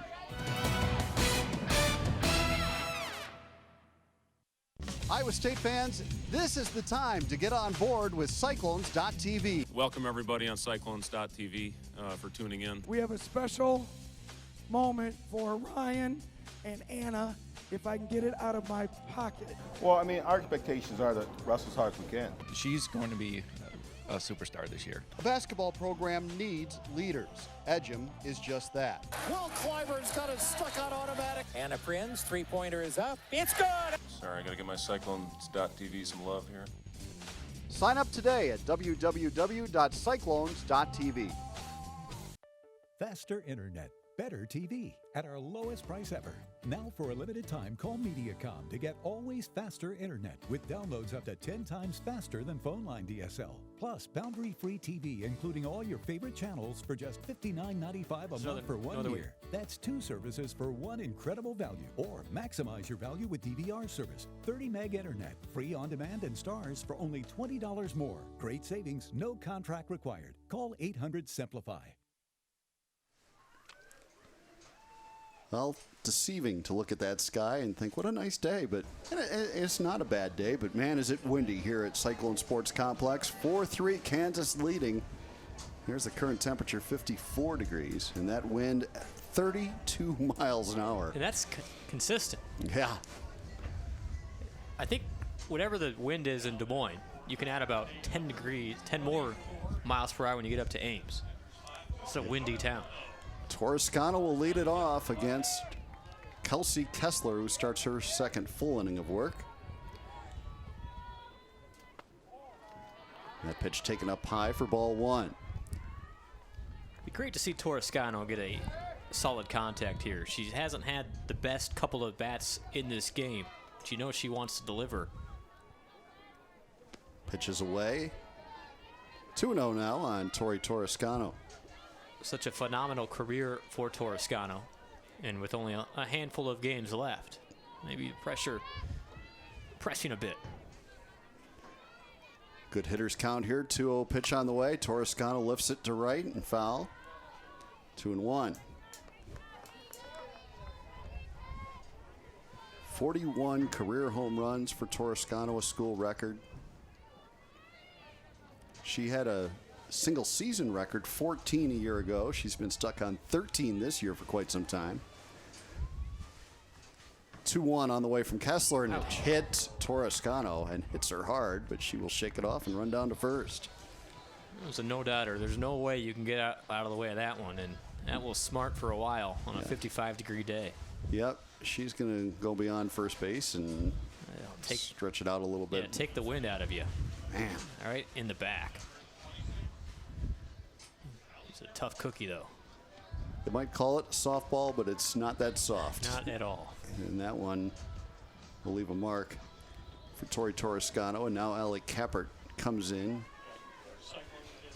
for her third at bat. Kappert has walked, grounded out on a terrific play by the shortstop, Shaylee Baricki. Kessler hit a batter yesterday. Hit Reese in a similar situation. Kappert takes away ball 1. That's what makes her a good pitcher, is she's not afraid to attack the inside corner, and sometimes pitches get away and venture off. Let's see if Kappert can lift one. Yeah. The 1-0 pitch. Taken. Ball 2. Cyclones trying to answer the Jayhawk run that happened here in the top of the 5th on the long home run by Maggie Hull. KU in front now 4-3 as we play in the bottom of the 5th. Toscano at first. Kappert takes down low. 3-0 now. Give her the green light here, John. I mean, she can wind and unload. With the wind blowing out, just uncurl on this one. See if she does indeed have that green light. 3-0 the count. Kessler delivers, and Kappert takes ball 4. So Allie Kappert, you talked about it, Brent, her good hitting eye, and there's her second walk of the day. 2 runners on board now for Iowa State. And Lexi Slater homered in her last at bat. Stands in. We'll get a courtesy runner at first for Iowa State as Alex Tenalia comes in. She'll run for Kappert. All year, this Iowa State team has battled back. It seems like anytime they've been in a precarious situation, they give up the monster home run to Hull in the top half of this inning. And what do you know? First 2 runners reach and nobody out. And a good hitter standing in. And Lexi Slater, she had a long home run her last time up. Nobody out here in the bottom of the 5th. Slater takes a good pitch, strike 1.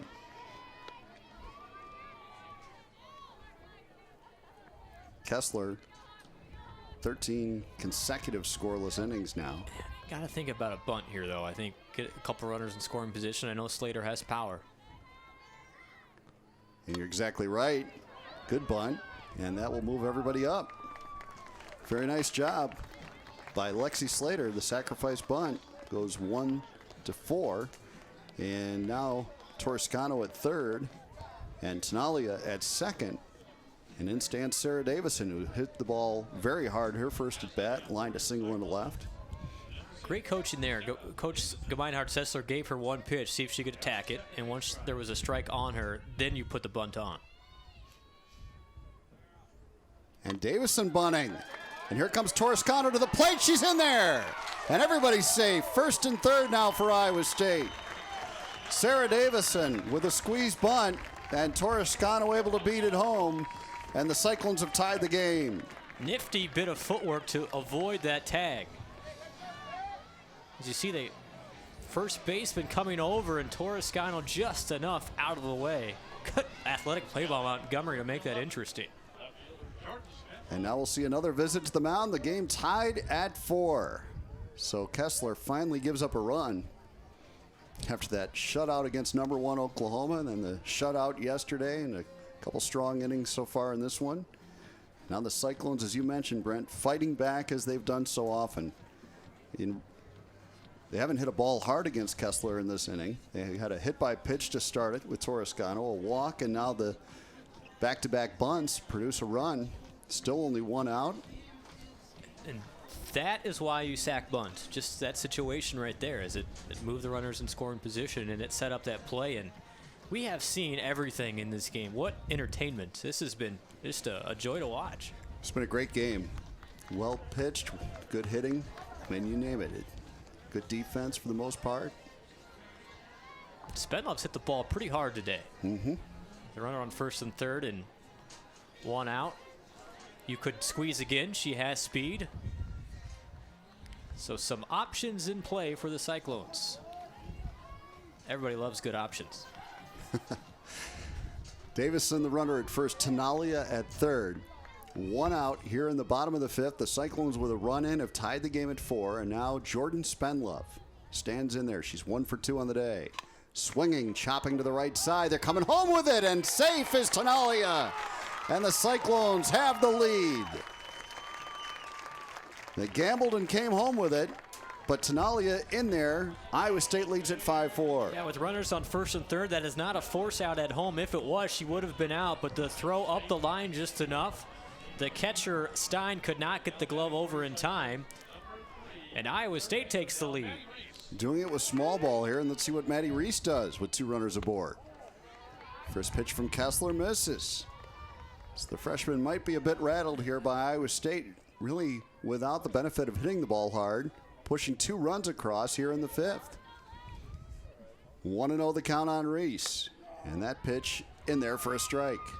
You can see just a small tinge of frustration for Kessler, as not accustomed to giving up a lot of runs, especially the way Iowa State has put 2 on the board in this inning.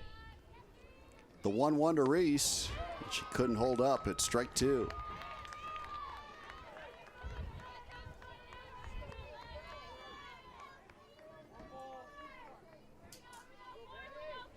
One and 2 the count on Maddie Reese. And she lays off that pitch. It misses. 2-2 now. Reese with the sac bunt. Back in the 2nd. Grounded out to the pitcher in the 4th. A 2-2 count here with 2 runners aboard and 1 away. And Reese chops it to the left side. It'll stay up in the air, and that allows Naudine to make the catch. 2 away. It'll bring up the top of the order, and Brittany Gomez, who's 3 for 3 today. She got caught in between of if she wanted to slap that, but the ball was high enough that she couldn't get the slap down. And so bat got stuck mid-swing, ended up in a pop-up. Gomez 3 for 3, 3 stolen bases, a run scored. Swinging away, and it's rare to see her take that big a cut. Had an RBI earlier in the game, just her 10th of the year, but what a game. 3 stolen bases as well. Now the 0-1, and Gomez slaps it into center field. It'll be her 4th hit of the day. And here comes the runner, Davison, trying to score. The throw, not in time. A great slide by Sarah Davison. She's in there. Another RBI for Gomez. Her 2nd of the day. And the Cyclones add another run to lead it 6-4 now. Miss Gomez had herself a day. 4 for 4, couple RBIs, 3 stolen bases. What more can you do today? And a great placed hit to center field, and look at the effort to get in. Really good base running by the Cyclones in this inning. And now it'll be Sarah Harluck.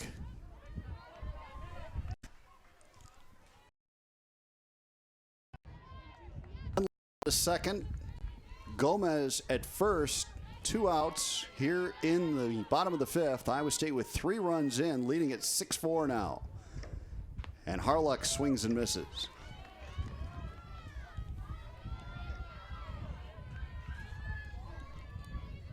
Fourth hit of the day for Brittany Gomez, gives her 66 on the season.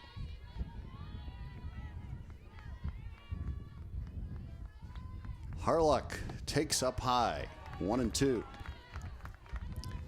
Impressive, Brent, for Iowa State to answer against Kessler, who pitched so well yesterday. They only gave up just a handful of hits yesterday, but Iowa State has tuned her up today.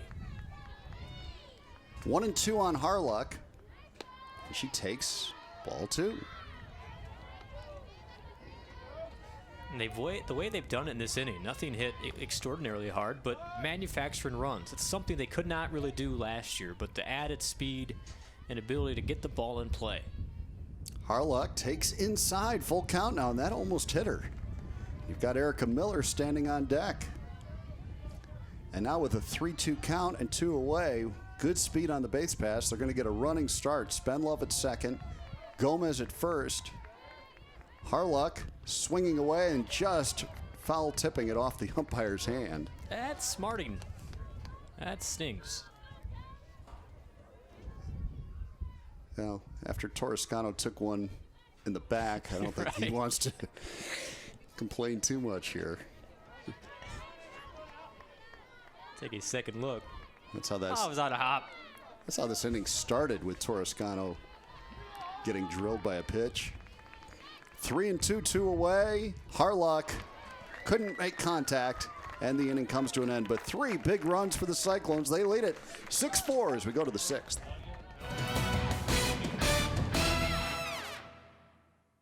More often than not, the best solutions are the simple ones. When it comes to corn refuge, simple is better. Simple is here.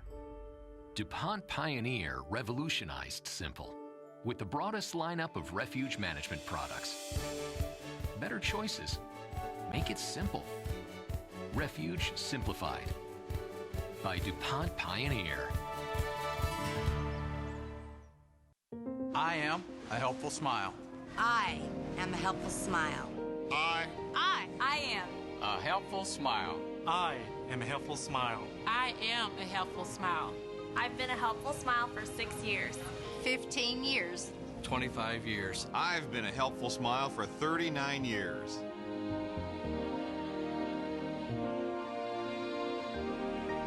I am a helpful smile. I am Hy-Vee. Iowa State with a 3-run fifth inning to push back in front of Kansas now, 6-4 as we go to the top of the sixth. And Brittany Gomez with 4 hits in this game, Brent, now has a .368 batting average. She's moved ahead of Erica Miller into first place on the team with that .368 average. Ties the season and thus career high in most hits in a game. She had 4 against Valpo on March 16th this season. But doing what a table setter does, she's also driving in some runs today. 2 RBIs to go along with those 4 hits and 3 stolen bases. Gets to 11 RBIs on the season. She has been fantastic, but has had some help as well. Important inning here for Tori Torrescano. She'll face Cassin Salamone to lead it off. She'll be followed by Naudine, who's got 2 homers in the series, and then Maddie Stein. Taylor Smith got the start for Iowa State, pitched well, 4 complete innings, worked into the 5th. And that's a strike on Salamone. 1-1 the count. That wind just whipping out at 30 miles an hour to blowing straight out now. Salamone has slapped twice to the left side, so they are on alert. And that pitch misses. 2-1 the count. And with those hitters that try to slap it to the left side, if you can stay away, make them reach as they try to get that running start, sometimes hard to make good contact. This time Torrescano comes inside, though, changing it up, and it's 2-2. Good pitch by Tori Torrescano. A little movement on that, too, as it darted inside and on the hands, and that's tough to pull the trigger. So 2-2 now on Cassin Salamone. And Torrescano rocks and delivers. Chopped, Torrescano to first. Got the out. Nifty play again for Torrescano. We saw her make a couple of plays from the third base position earlier in the game. And that is a difficult play, but she very relaxed, threw it over to first base to Miller to retire out number 1. Kevin Killingsworth, the first base umpire, with a big overhand right. This brings up Shannon Naudine. Oh, my. My goodness, watch out. Make sure everybody's okay. If they weren't awake over there a minute ago, they are now. How did that miss? Oh, man. Went between. Yeah, there's the third row there. It went behind them and thank goodness managed to avoid humanity. Naudine takes ball 1, 1-1 the count. You know, Nadine's licking her chops as she hit a bomb yesterday against Torrescano, and she has been swinging the bat extremely well. Another home run today. At the 1-1. Torrescano trying to keep it in on her hands. It's 2-1 now. You can when hitters get it going, they have a different bounce at the plate. You can see Naudine just kind of bouncing around up there. Feels very comfortable. A 2-1 from Torrescano to Naudine. Tried to hit that outside corner, but just missed. It's 3-1.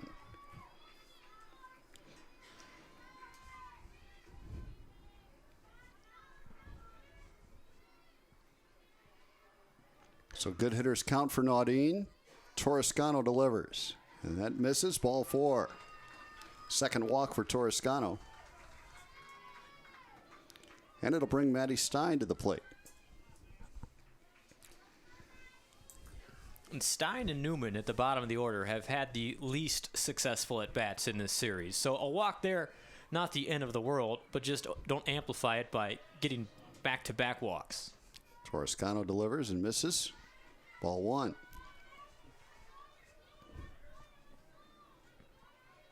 When she has struggled, it's been this. It's when you get a little too fine on the corners. The 1-0 pitch. To second. Davison will flip to Slater. On to first. Double play. Third of the day for Iowa State. We go to the bottom of the 6th with Iowa State leading at 6-4.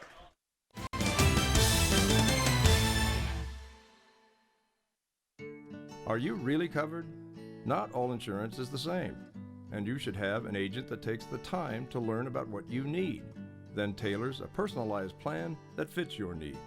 Middendorf Insurance is not like the rest. We're a cut above the crowd. Insurance for your business, farm, home, auto, or other assets. Middendorf Insurance Associates.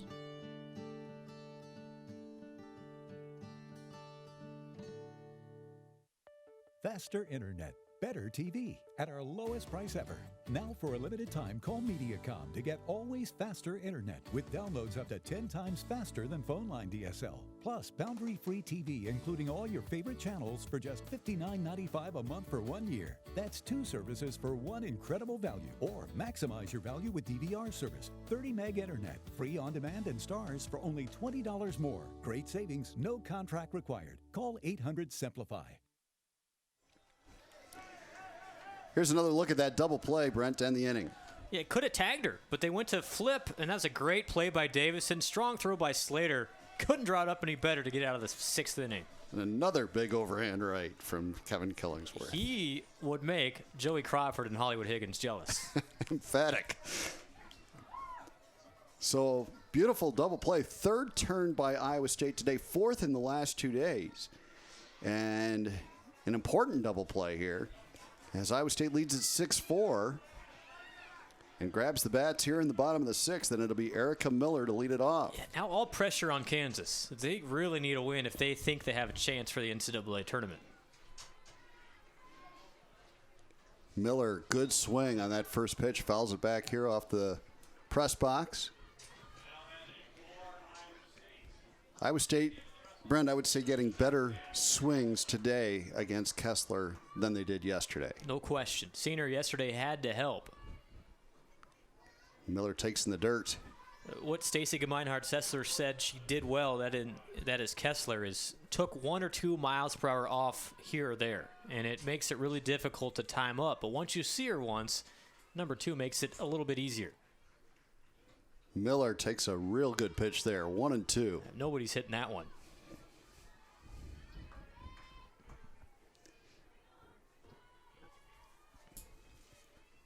It's interesting the way the outfield plays Miller.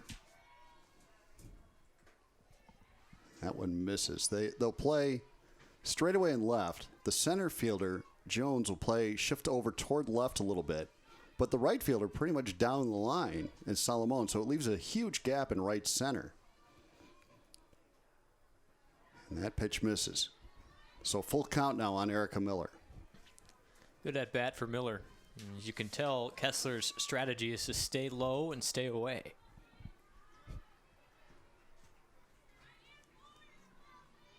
Miller on a 3-2 offering. Couldn't lay off that one. Good high fastball that time from Kessler for the strikeout. Yeah, she went low for the first 5 pitches, and then on the essential full count pitch, gets it above the eyes. And well done for the strikeout for the freshman.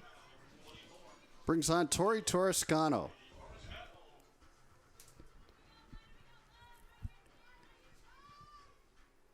Swung on, right side, Newman will make the play, and 2 up, 2 down for Iowa State here in the 6th. You wouldn't mind having an insurance run or 2. Especially with Kansas's powerful lineup. 9-1 and 2 up for the Jayhawks in the top of the 7th. Good pitch there by Kessler in on the hands of Torrescano. Well, here with 2 outs and nobody on, Kappert can really let it rip. That pitch misses, ball 1. Allie Kappert with a couple of walks today.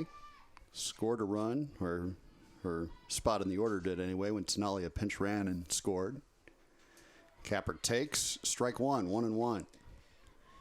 She has such a short, compact swing, and it's surprising how quick she can get that bat through the zone. 1-1 pitch taken again. As Kappert being a little bit choosy.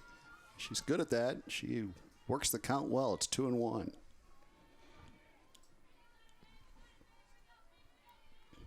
Two away here in the bottom of the 6th.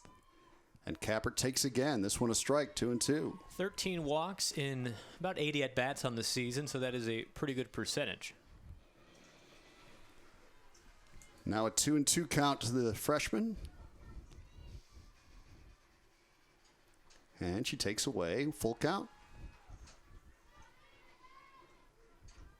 Kappert making Kessler work.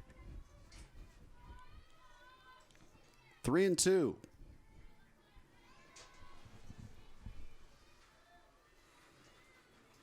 Kappert stays alive with a big swing on that one.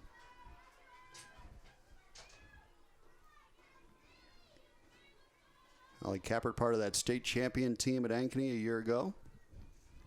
Beat her teammate Riley Fisher in the final. Fisher, the pitcher for East. Kappert, again, fouls one off. Full count to Allie Kappert, 2 away here in the bottom of the 6th. Really good ball game today here at Cyclone Sports Complex. Iowa State leading Kansas 6-4.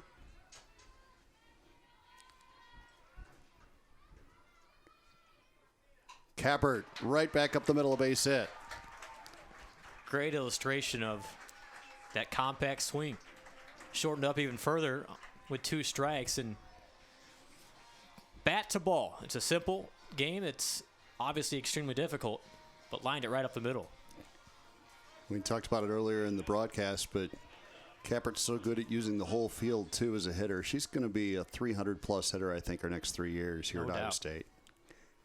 Lexi Slater stands in. She's hit a home run today. She takes ball 1 up high. Slater popped up to the shortstop her first at bat, homered in the 3rd, and then sacrifice bunt in the 5th. 1-0 the count. Slater drives one to right center. All the way to the fence. Kappert digging for 3rd. Slater digging for 2nd. She'll be in there with a double, and Kappert's coming home. And she's thrown out, I believe, at the plate she is. Well, aggressive base running by Allie Kappert. But she's thrown out at the plate. We go to the 7th inning with Iowa State leading 6-4.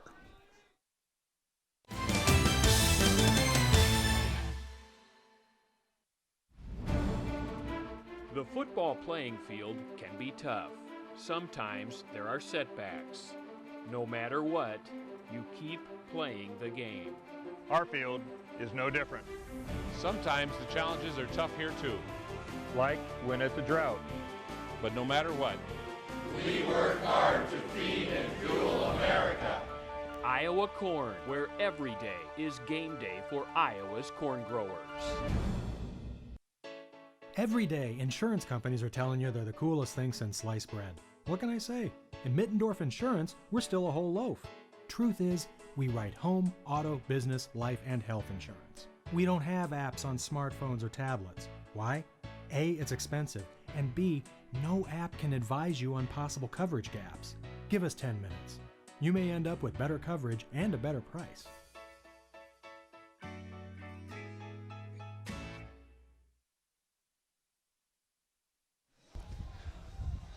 We go to the top of the 7th. Iowa State a 6-4 lead on Kansas. And trying to close it out will be Tori Torrescano. Aggressive base running for Iowa State in the bottom of the 6th. Well-placed double, and it took a good relay to get Kappert, and a nifty play by the catcher to stand in and apply the tag. But aggressiveness, and you like that? Iowa State with the 2-run lead, and Torrescano try and slam the door to get a big win for Iowa State. Number 9 hitter Ashley Newman will lead it off for the Jayhawks. Right back up the middle, off the glove of Torrescano and into center field for a base hit. Not the way you want the 7th to start. Good piece of hitting by Newman, but just out of the reach of Torrescano. Leather got on the ball, but couldn't snag it. And you wondered if Slater might have been able to make a play, but couldn't quite get to it either. So now, good speed on the base pass with Ashley Newman.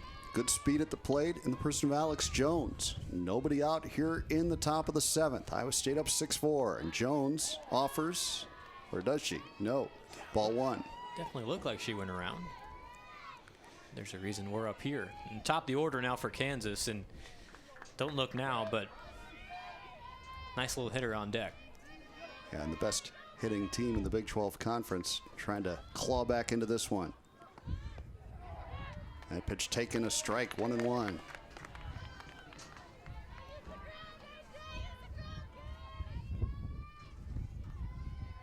Toscano came on in relief of Taylor Smith, who started and did well.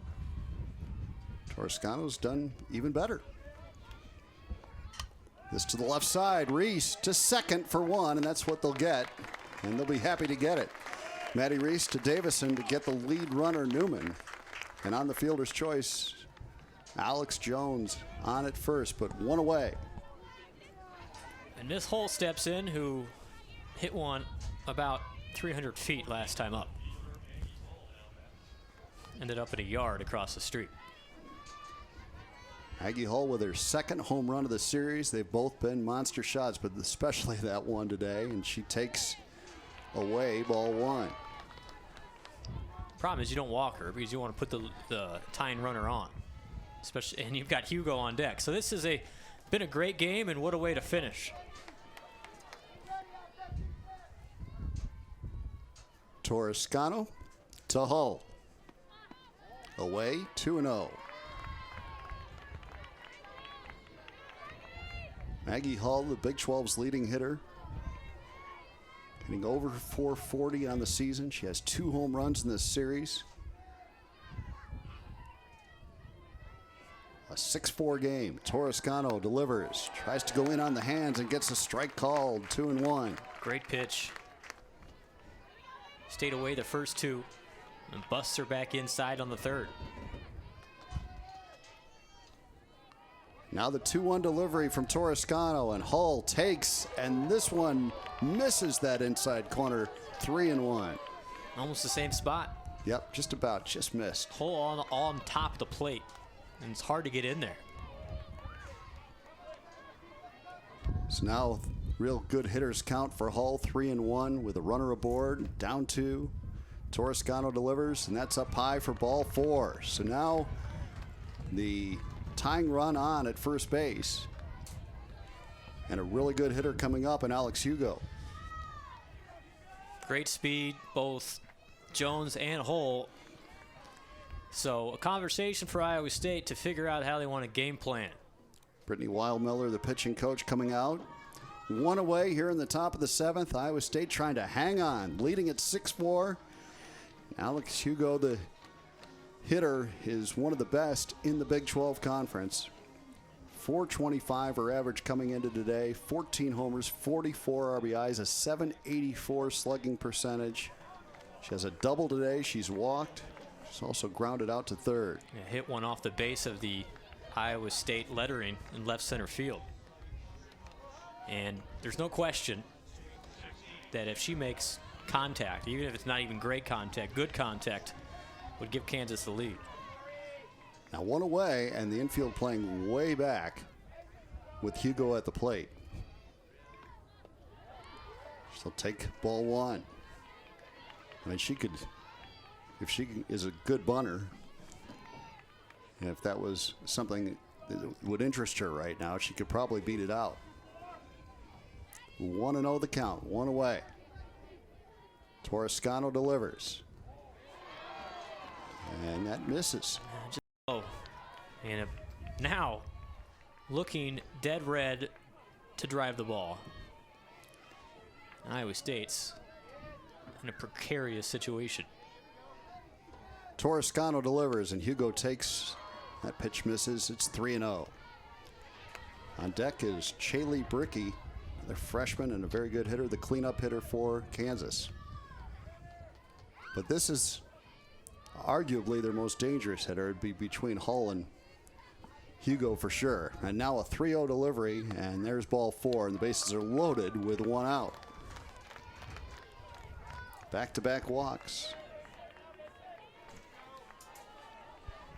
So Jones moves on to third, Hull to second, and the drama builds as Hugo goes to first. Bases loaded, 1 out here in the 7th.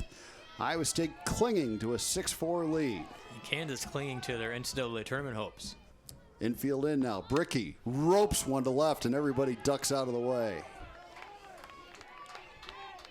Got to credit our Cyclones.tv camera operator down the third base line. Didn't flinch. Got to be tough to be in that spot. Got the unmanned camera down the first base line. 0-1 the count. Who just missed Bricky. And Cyclones fortunate there not to force a run in on the hit by pitch. Infielders in. Yep. First play will be towards home. 1-1 the count, one away, top of the seventh. Cyclones up by 2. Torrescano to Bricky. Outside corner, strike 2. Great pitch there from Torrescano, and now she'll see if she can get the job done here against Chaley Bricky. 1-2 the count. Torrescano delivers, and Bricky able to lay off. It misses wide. 2-2. So a lot of suspense here at Cyclone Sports Complex, really throughout this game, but especially here in the seventh with the bases loaded and one away. The 2-2 from Torrescano to Bricky. To the right side, and they're coming home with it to get the out. Back to first, not in time, but they got the lead runner. Lenzine tried to go back to first to get the game-ending double play, but a big play there by Davison to get the out. Yeah, and the infield in. If they're in double play depth, that might be a double play, but you can't risk that. The smart play by Davison, get the sure out, get the lead runner, and now Iowa State one out from getting a nice win. The hitter will be Mariah Montgomery. She was in a big spot yesterday and delivered a 3-run double to the gap in right center. Torrescano delivers to right side and in for a base hit. Here's the throw to the plate by Harlock, and they're in there with 2 runs to tie the game. Alex Hugo able to slide in. The throw from Harlock. Hull had already scored, but the base hit by Montgomery, she comes through in the clutch again. Yeah, she's been big in this series. Just a floater to right field. Didn't get a lot of it, but placed in the perfect position. The wind pushed it over the head of Davison, and Kansas locks it up. 6-6 game here in the seventh. Iowa State not out of the woods yet with Casson Salamone standing in. To the left side, Slater across the diamond, got her. So we go to the bottom of the seventh, but Kansas ties it at 6.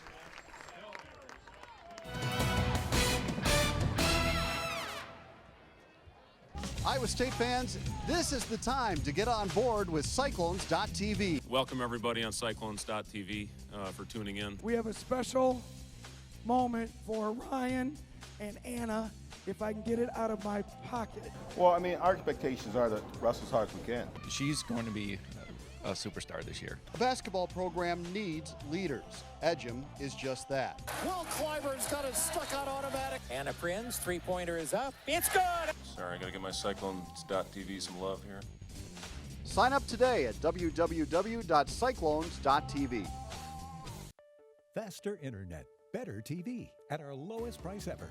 Now for a limited time, call Mediacom to get always faster internet with downloads up to 10 times faster than phone line DSL. Plus, boundary-free TV, including all your favorite channels for just $59.95 a month for 1 year. That's 2 services for one incredible value. Or maximize your value with DVR service. 30 meg internet, free on demand and stars for only $20 more. Great savings, no contract required. Call 800-SIMPLIFY. Back at Cyclone Sports Complex, we go to the bottom of the seventh, tied at 6. And Mariah Montgomery, the first baseman for Kansas, has been a thorn in the side of Tori Torrescano in this series. Yesterday, Torrescano almost wiggled out of a third-inning jam, and then Montgomery delivered a 3-run double to the gap in right center to open the floodgates in an 8-0 win. And then today, 1 out away from ending the game, but Montgomery, a bloop single into right, scored 2 to tie it up. And in a dramatic game, what better way to finish than in the bottom of the seventh on perhaps a game-winning home run? All right, settle for a hit. It'll be Sarah Davison to lead it off for Iowa State, bottom third of the order up against Kessler.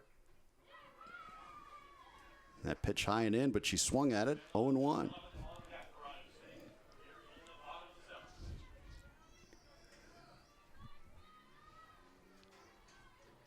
Kelsey Kessler delivers, and Davison takes ball one.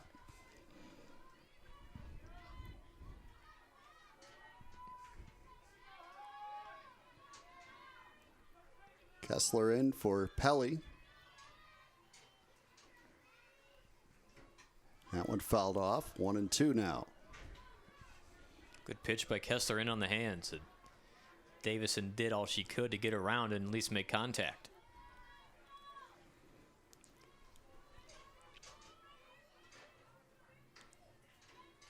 Sarah Davison, a base hit today. She's reached on a fielder's choice. She's scored twice.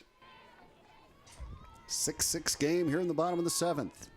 Davison to left field in the air, and coming in is Hall, and trying to adapt to that wind, makes the catch. Wind held it up and pushed it towards center, but Hall, it's good agility to step to her left and make the catch for the first out. So now Jordan Spenlove, the hitter for Iowa State. She's hit the ball hard today.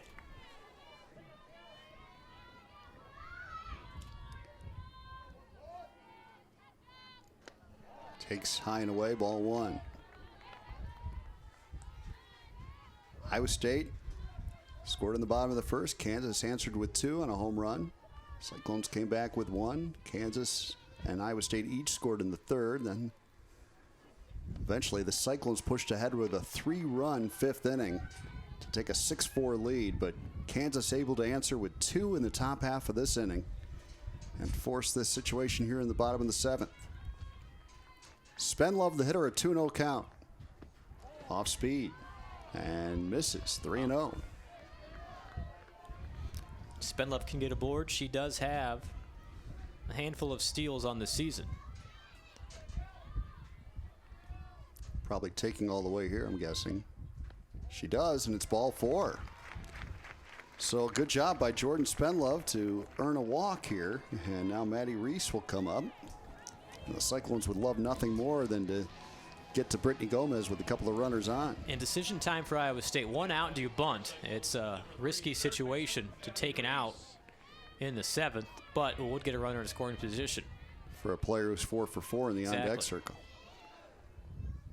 And swinging away, and a leaping catch by Bricky. Fires back to first, not in time. So Maddie Reese just missed a line drive single into left center. Ends up lining out to the shortstop. Yeah, in on the hands, and couldn't quite get the barrel of the bat on the ball. So playing the infield back that time, paying off for Kansas. And now Gomez, who's had a huge day, takes ball 1. Brittany Gomez 4 for 4. Couple RBIs, 3 stolen bases, a run scored on the day. And it might be a situation where you look to steal Spenlove, get her in scoring position in 2 outs, because Gomez does not have a whole lot of power. Gomez chops it to the left side, and it'll be Bricky to make the catch. And we're going to extra innings at Cyclone Sports Complex, tied at 6.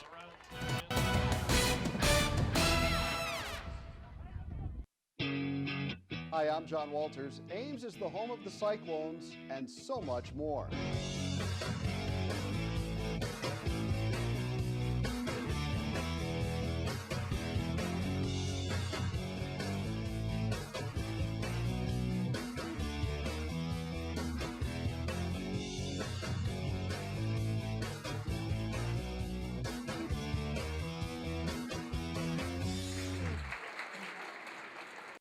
I am a helpful smile.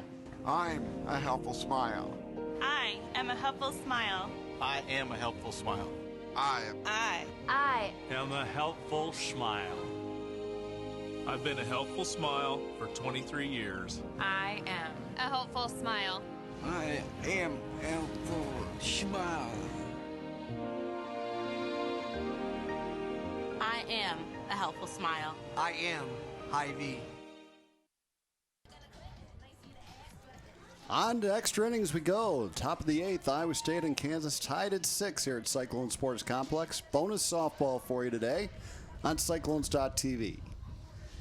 And Kansas will send the bottom third of its lineup to the plate against Tori Toscano. However, Shannon Naudin, to lead off this inning, has been swinging the bat exceptionally well in this series. She's been on base all 3 times today, had a 2-run homer, a single, and a walk. And yesterday she delivered a 3-run shot to left. So dangerous hitter to lead it off, Shannon Naudin. Toscano delivers. Roped to left and foul. She's been in front a couple times. We saw her last time up hit one into the stands that about knocked somebody over. Luckily, the fans ducked out of the way, but if you get her out in front, use that to your advantage. Toscano trying to keep her off balance. And a nice changeup, but it just misses. 1-1. I think Iowa State saw the same thing there. That's why the changeup. Naudin has been all over that fastball.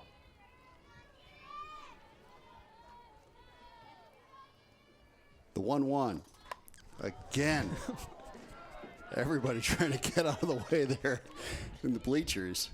And able to do so, but I don't know. I think about changing seats at this point. Some people leaving. 1-2 the count now on Naudin. And let's see if Toscano works in on the hands.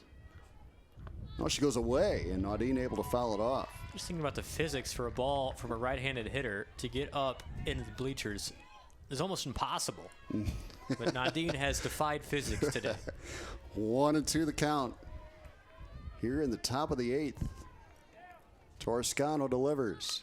Back up the middle, a base hit for Naudin. So the leadoff hitter on board. And Naudin on base for the 4th time today. We'll see if we have a courtesy runner for her. I'm guessing we will. That'll be Rosie Hull. So in softball, you can re-enter one time, so I assume Naudin will go back into the game in the bottom half of this inning. But Rosie Hull with much better speed. Maddie Stein, the catcher, the batter. And this is a definitive bunt situation for a good bunter.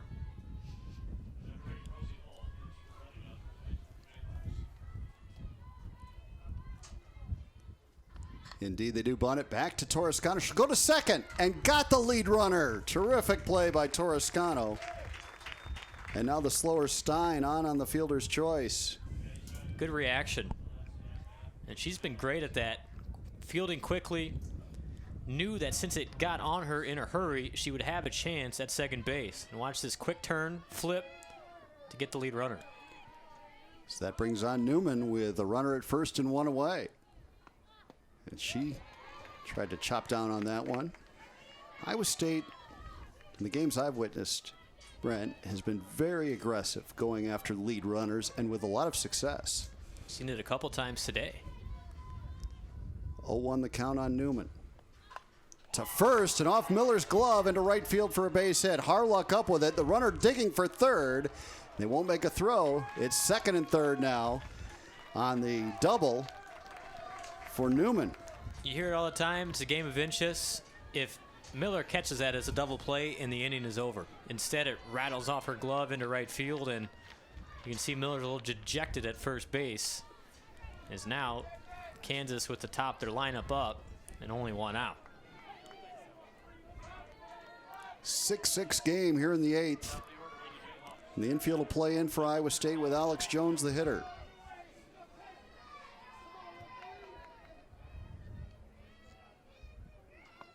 Jones tries to bunt and fouls it off. I don't understand that, but I guess you get on any way you can. The runner at third was not moving, so it was not a squeeze play. It was a simple bunt attempt for Jones. And with Hull on deck,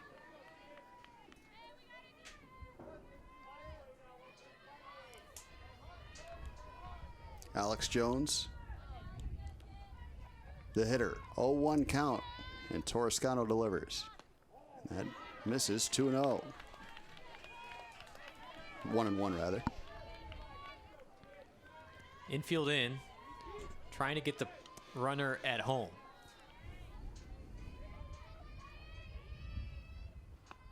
To the left side, Reese looks the runner back, fires not in time, bases loaded.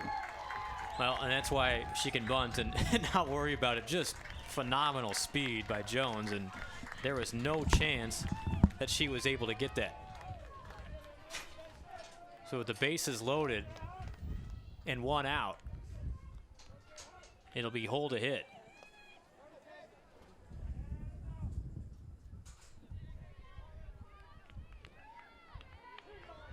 Top of the 8th inning, Tori Torrescano has a dilemma with hole at the plate.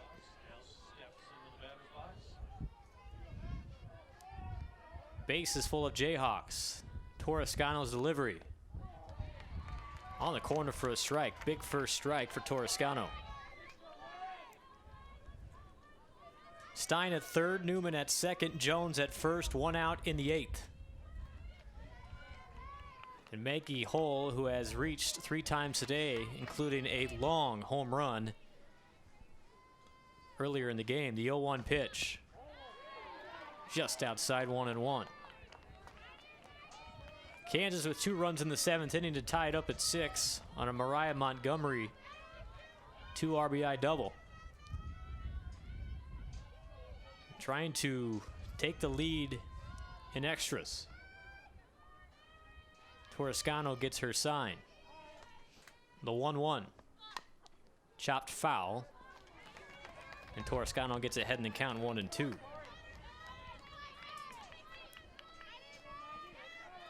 "12 hits for the Jayhawks, 10 for the Cyclones. A hit here would open it up. And the Big 12's leading hitter at the plate.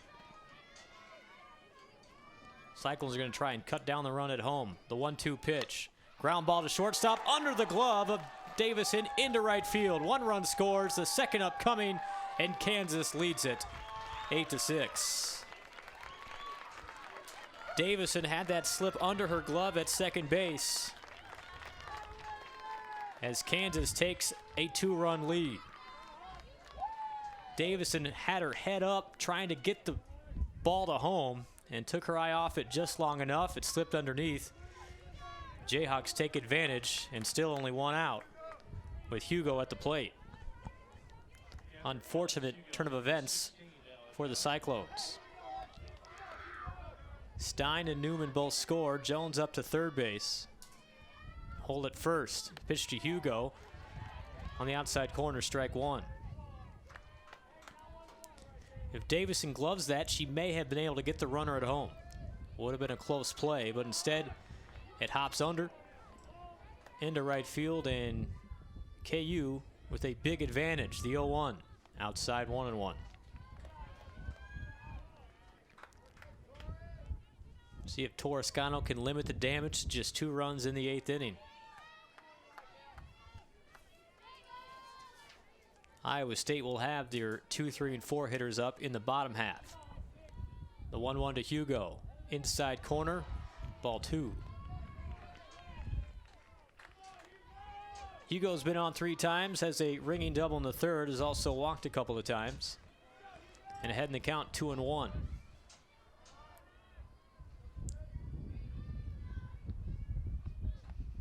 Fastball misses away, 3-1. The cleanup hitter, Shaylee Brickey, on deck.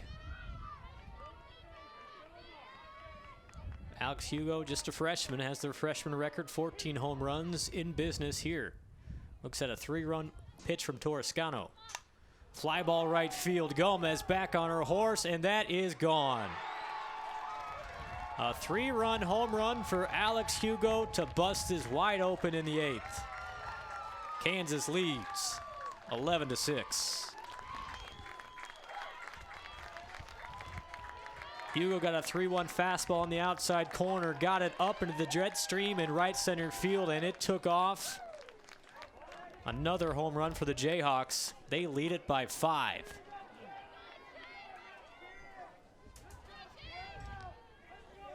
And Iowa State goes from a 6-4 lead with 2 outs in the 7th. Now they trail 11-6. And they're behind the 8 ball. Shaylee Brickey will bat. She lines one foul. All started with a single from Nadine, and they put together back-to-back singles, a couple walks. Hull had a single that was ruled a single under the glove of Davison, but Hugo, the big 3-run home run to bust it open. And Bricky lines one under the glove of Harlock. This is trouble. It rolls to the wall. Bricky goes to second, headed for third. The short hop to Davison, and Bricky ends up at third base. Probably ruled a single and a 2-base error on Harlock. With things falling apart for Iowa State in the 8th inning. 15th hit of the game for the Jayhawks. And Mariah Montgomery, who had the game-tying hit in the 7th, steps back in with 1 out in the 8th.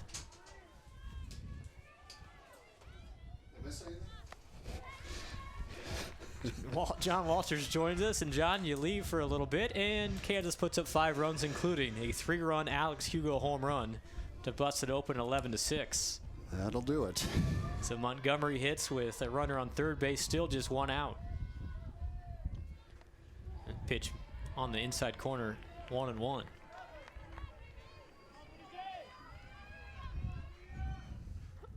Iowa State had a chance to get the runner at home and have no damage done. The ball skipped under Davison's glove. Scored 2, and then Hugo followed with the 3-run home run. This one misses low, 2-1. Then you go back to the top of the 7th when Iowa State was 1 out away from ending it with a 6-4 win, but that little bloop base hit for Montgomery scored 2, and had a feeling at that point that if Iowa State didn't turn around and score in its half of the 7th, it could be trouble. Brittany Weil-Miller out at the mound to try and talk to Toscano, and you feel bad for the senior. And has had a chance with 2 outs in the 7th to end it. Well, that bloop single tied it up. From there, they've added on in the 8th with 5 runs. Iowa State still does have their 2, 3, and 4 hitters up in the bottom half of this inning, but the challenge has grown steeper by the run.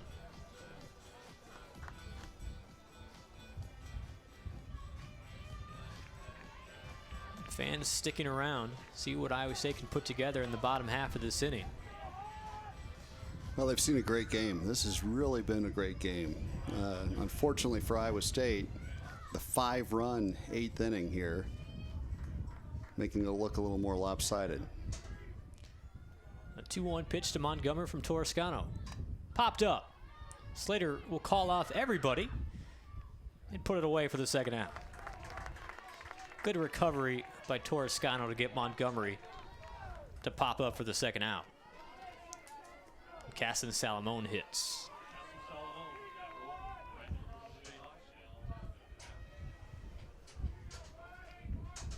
Ninth hitter to bat in this 8th inning. Misses outside to Casson Salamone. Well, the heart of this lineup is so good for Kansas. Just not a weak link. Salamone has struggled today and really throughout this series, been about the only Jayhawk. Waves at that one, strike 1.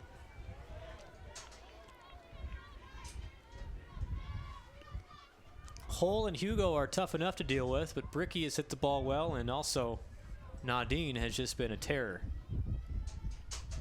The 1-1 to Salamone outside. Nadine stands on deck. She got things started with a single in this 8th, and they have added on from there.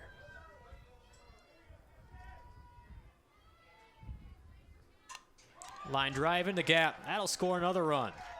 Bricky comes in to score. Salamone makes a turn at second. Will head for third. The cut by Slater, and she is in safely under the tag of Reese. A 2-out triple for Casson Salamone. And everybody delivering for the Jayhawks. Well, 6 runs in now here in the 8th. And Salamone with really good wheels. She was thinking 3 all the way on this one. And digging hard to get in there. Tougher to do when you hit it to left center than right center. But Salamone able to get the job done, and now a 12-6 Kansas game. Hard to believe. Nadine digs in. She's had quite the series. Facing Toscano. Good changeup, but misses outside. 10th hitter of the inning. She got it all started with a base hit. This much talent in the lineup, it can unravel in a hurry. This one misses inside, 2-0. We mentioned Kansas, the Big 12's top team in terms of batting average. Came into this series at .337 on the season, although much better in non-conference play than conference. 2-0 up high.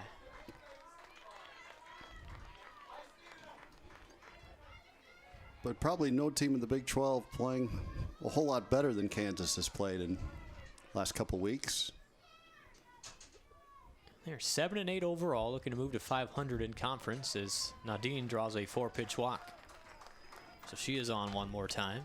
The 5th time in 5 at-bats that Nadine has reached. Couple of walks. Came in today hitting .279. The way she's swinging it, may want to move her up a bit. But I guess who do you move down? And That's just it. Maddie Stein hits with 2 outs. It's hard to believe that Stein is the team leader in RBIs. Grounds one there. Good play by Miller on a hop to retire the side in the 8th, but not before a whole bunch of damage is done. 6 runs on 6 hits. The Cyclones have one more shot, but they trail it by 6 on Cyclones TV.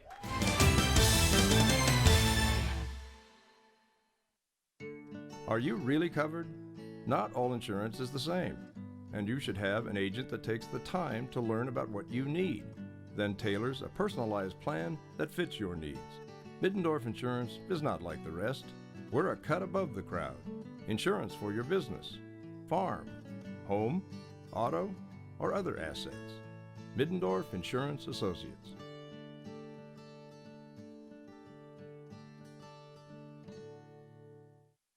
Faster internet, better TV at our lowest price ever. Now for a limited time, call Mediacom to get always faster internet with downloads up to 10 times faster than phone line DSL. Plus, boundary-free TV, including all your favorite channels for just $59.95 a month for 1 year. That's 2 services for one incredible value. Or maximize your value with DVR service. 30 meg internet, free on demand and stars for only $20 more. Great savings, no contract required. Call 800-SIMPLIFY. One last shot for Iowa State. Windy but sunny day in Ames. Kansas gets 6 runs in the top half of the 8th, and they lead at 12-6. Never give up Cyclones. They're a resilient club, and they have the 2, 3, and 4 hitters up, starting with Sarah Harlock. Now they're facing a very good pitcher, Kelsey Kessler. But they've done a much better job against her today than they did yesterday. And the key now is just base runners. You've got to get on any way you can and set the table. Harlock is swinging a miss. Real unfortunate for Iowa State. They were up 6-4, had 2 outs in the top of the 7th, almost had this one put away. Couldn't quite close the door, and Kansas, all they needed was that little crack in the door. Misses up, 1-1. And Erica Miller had that line drive bounce off her glove that could have been a double play as well. But Kansas, to their credit, has taken advantage. 1-1, Harlock harmlessly fouls it to the backstop. Same 2 teams tomorrow. It's senior day. Tori Toscano and Erica Miller will be honored. So get to the game early if you're coming. They'll have that ceremony about 20 minutes before the first pitch for Toscano and Miller. Harlock looks at a 1-2, and she waves and misses. 4th time today she has struck out for out number 1 in the 8th. Yeah, 0 for 5 for Harlock with 4 Ks. She's had better days. Erica Miller will take a shot in the 8th. The senior has been on base 3 times. Looks at an off-speed pitch that misses low from Kessler. And I'm guessing that the Cyclones will see Kessler again tomorrow. And she came in relief of Pilley. Iowa State got to her early. 1-0 misses high. Got to her with some small ball. The hardest hit ball against her in that big 3-run 5th inning was the Brittany Gomez base hit to center. It was the only hit of the inning. The 2-0, good fastball for a strike. And at times she looked even a little frustrated with the turn of events with the Iowa State small ball effort, but when she has a lead, it looks like a totally different demeanor. The 2-1. One scalded foul. Count evens at 2 to Iowa State's senior Erica Miller. That'll be a fun ceremony tomorrow for two players who have been arguably, I don't even know if it's an argument, the most productive players in Iowa State history. Yep, two most prolific hitters, that's for sure. Spoils that offering. And came in at the same time from California, closing out their careers at the same time, and really have been the heart and soul of this program for 4 years. And with some of the success this year, I think laying a great foundation for the future of this program. 2-2. More players have followed from California, 4 more Cyclones, a total of 6 on the roster from California. And it's a recruiting pipeline that Stacy Gemeinhardt-Sessler would like to continue to tap.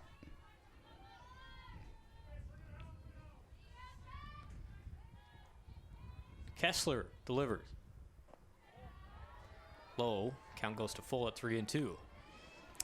Erica Miller just battles. She always has good at bats. She does. And she's walked once today, so she's pulled even with Tori Torrescano with a school record 29 walks on the season. It's hard to get her out. Drilled left field, but right at hole. Great at bat for Miller. Can't hit it much better there. She really roped it to left. She's more of a line drive hitter than one that lifts the ball a lot like Torrescano does. And second out in the 8th inning, so Kansas just 1 out away from taking the first 2 in this series. Tori Torrescano, who has reached one time, she got hit in the back and scored in the 5th inning. First pitch misses inside.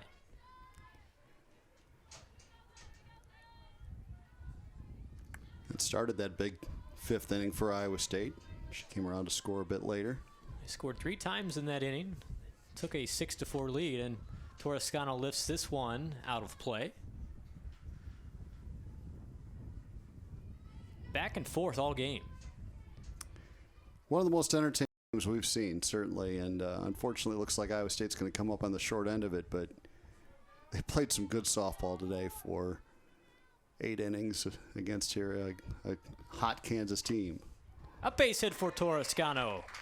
Good to see from the senior as she gets on first with 2 outs. Gives Allie Kappert a chance. We saw Kappert deliver a base hit last time up. Torrescano gets her first hit of the afternoon and of the series, and Allie Kappert, who has a 5-game hitting streak on the line in the 8th inning. She has walked twice. Actually, she extended her hitting streak to 6 games with a single in the 6th for Kappert. And 2 outs here. Looks at a strike. 11 hits for Iowa State, 6 runs. But 12 runs for Kansas and 16 hits. Outside corner, strike 2. Cyclones down to their final strike.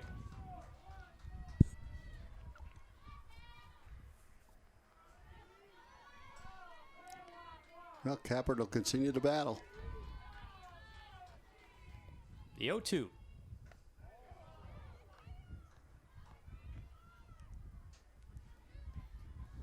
Game 3 tomorrow. It is a 12 o'clock first pitch.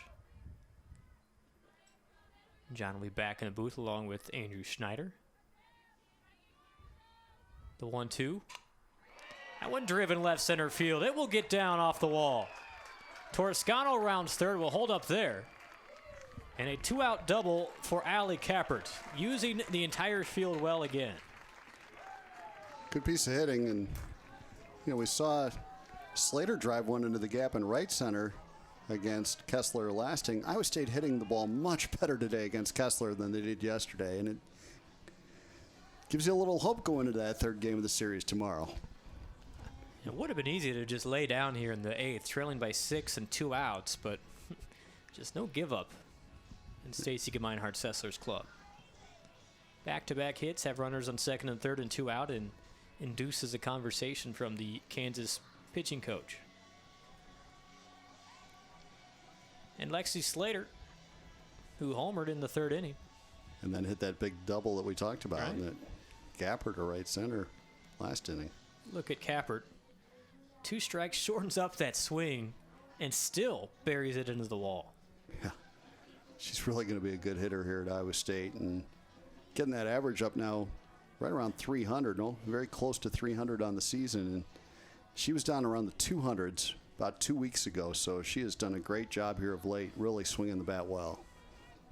I want to thank our crew at Cyclones.tv for braving the wind for 2.5 hours today. It's been a long-winded game.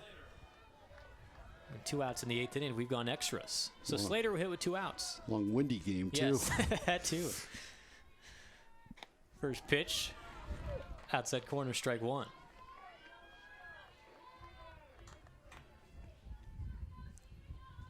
Kappert at second, Toscano at third. Slater stares at an 0-1. Slide piece inside. Well, last out, always the toughest one to get. Iowa State found that out the hard way in this game. But let's see if they can turn the tables on Kansas here and Lexi Slater can keep it alive. The 1-1. Ground ball to third and foul. Nadine came up and made the throw. She picked it in foul territory. Cyclones once again down to their final strike with Lexi Slater, the sophomore. Kessler in the circle. Toes the rubber.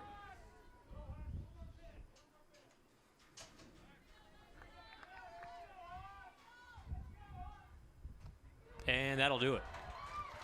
Rise ball outside corner, and Slater caught looking. Well, good ball game. Unfortunate for Iowa State that they're not going to get out of here with a win today because they really did play good softball. But so did Kansas, and they get out of here with a 12-6 win and a chance to sweep tomorrow. Iowa State will try to counter on Senior Day. I would anticipate another real good game tomorrow, Brent. It was a great one today. The score maybe not as indicative of how entertaining it was, but 6 big runs in the 8th inning and extra innings for the Jayhawks. 2-run double by Hull, and then the big 3-run home run by Hugo, the difference. State loses to Kansas in a very entertaining softball game, 12-6 in extra innings. And Coach, what a game. You guys were just 1 out away from winning it in the 7th, but able to sneak a couple hits on you there. Yeah, I mean, we're just right there, and that's kind of been, our Achilles, especially, we score 6 runs, we should win, and that's just, that's just that's just the way it is. But that 6 runs wasn't enough today, and we just got to find a way to come back out tomorrow and go right back at them. Such a good hitting team Kansas was, and when the 8th inning, walk us through what happened there. When you get Hull and Hugo up there, they're very talented players. Oh, I mean, they're. I mean, I think even Alex Jones at the Tapas, they're good. They're a good hitting team, and I think we're just not making pitches enough, well enough to get people out when we need to, and it's something we just work on. Have to be encouraged though with your offense today. 6 runs, 11 hits, and you were able to get to Kessler, who was able to contain you guys yesterday. Yep, I thought we did a really good job offensively today, and that's pretty much that's who throws the most for those, the Pilley and Kessler, and so coming back tomorrow, we should feel good knowing that we can hit either one. And quickly talk about Brittany Gomez. 4 hits, ties a career high today, and she was just fun to watch. Dynamite today. Yep, I mean, she's always fun. You know, Bigo, she's one of those people where she does everything right. She does it right in the classroom. She does it right on the field. Every time you watch her do something, she's doing it right. And she's just, I mean, we're just lucky to have her. And big one tomorrow, season finale. Just talk about what this means to hopefully play well tomorrow. Yeah, I think that would be fabulous for our seniors. I mean, our seniors, Erica and Tori, they've been, so good for us for the last 4 years, and I can't think of a better way to go out than to come out and play well with them. All right, Coach, best of luck tomorrow. Thank you. Iowa State loses to Kansas today, 12-6. Game 3 tomorrow here on Cyclones.tv. John Walters, Andrew Snyder will have the call. First pitch at noon. We'll see you then.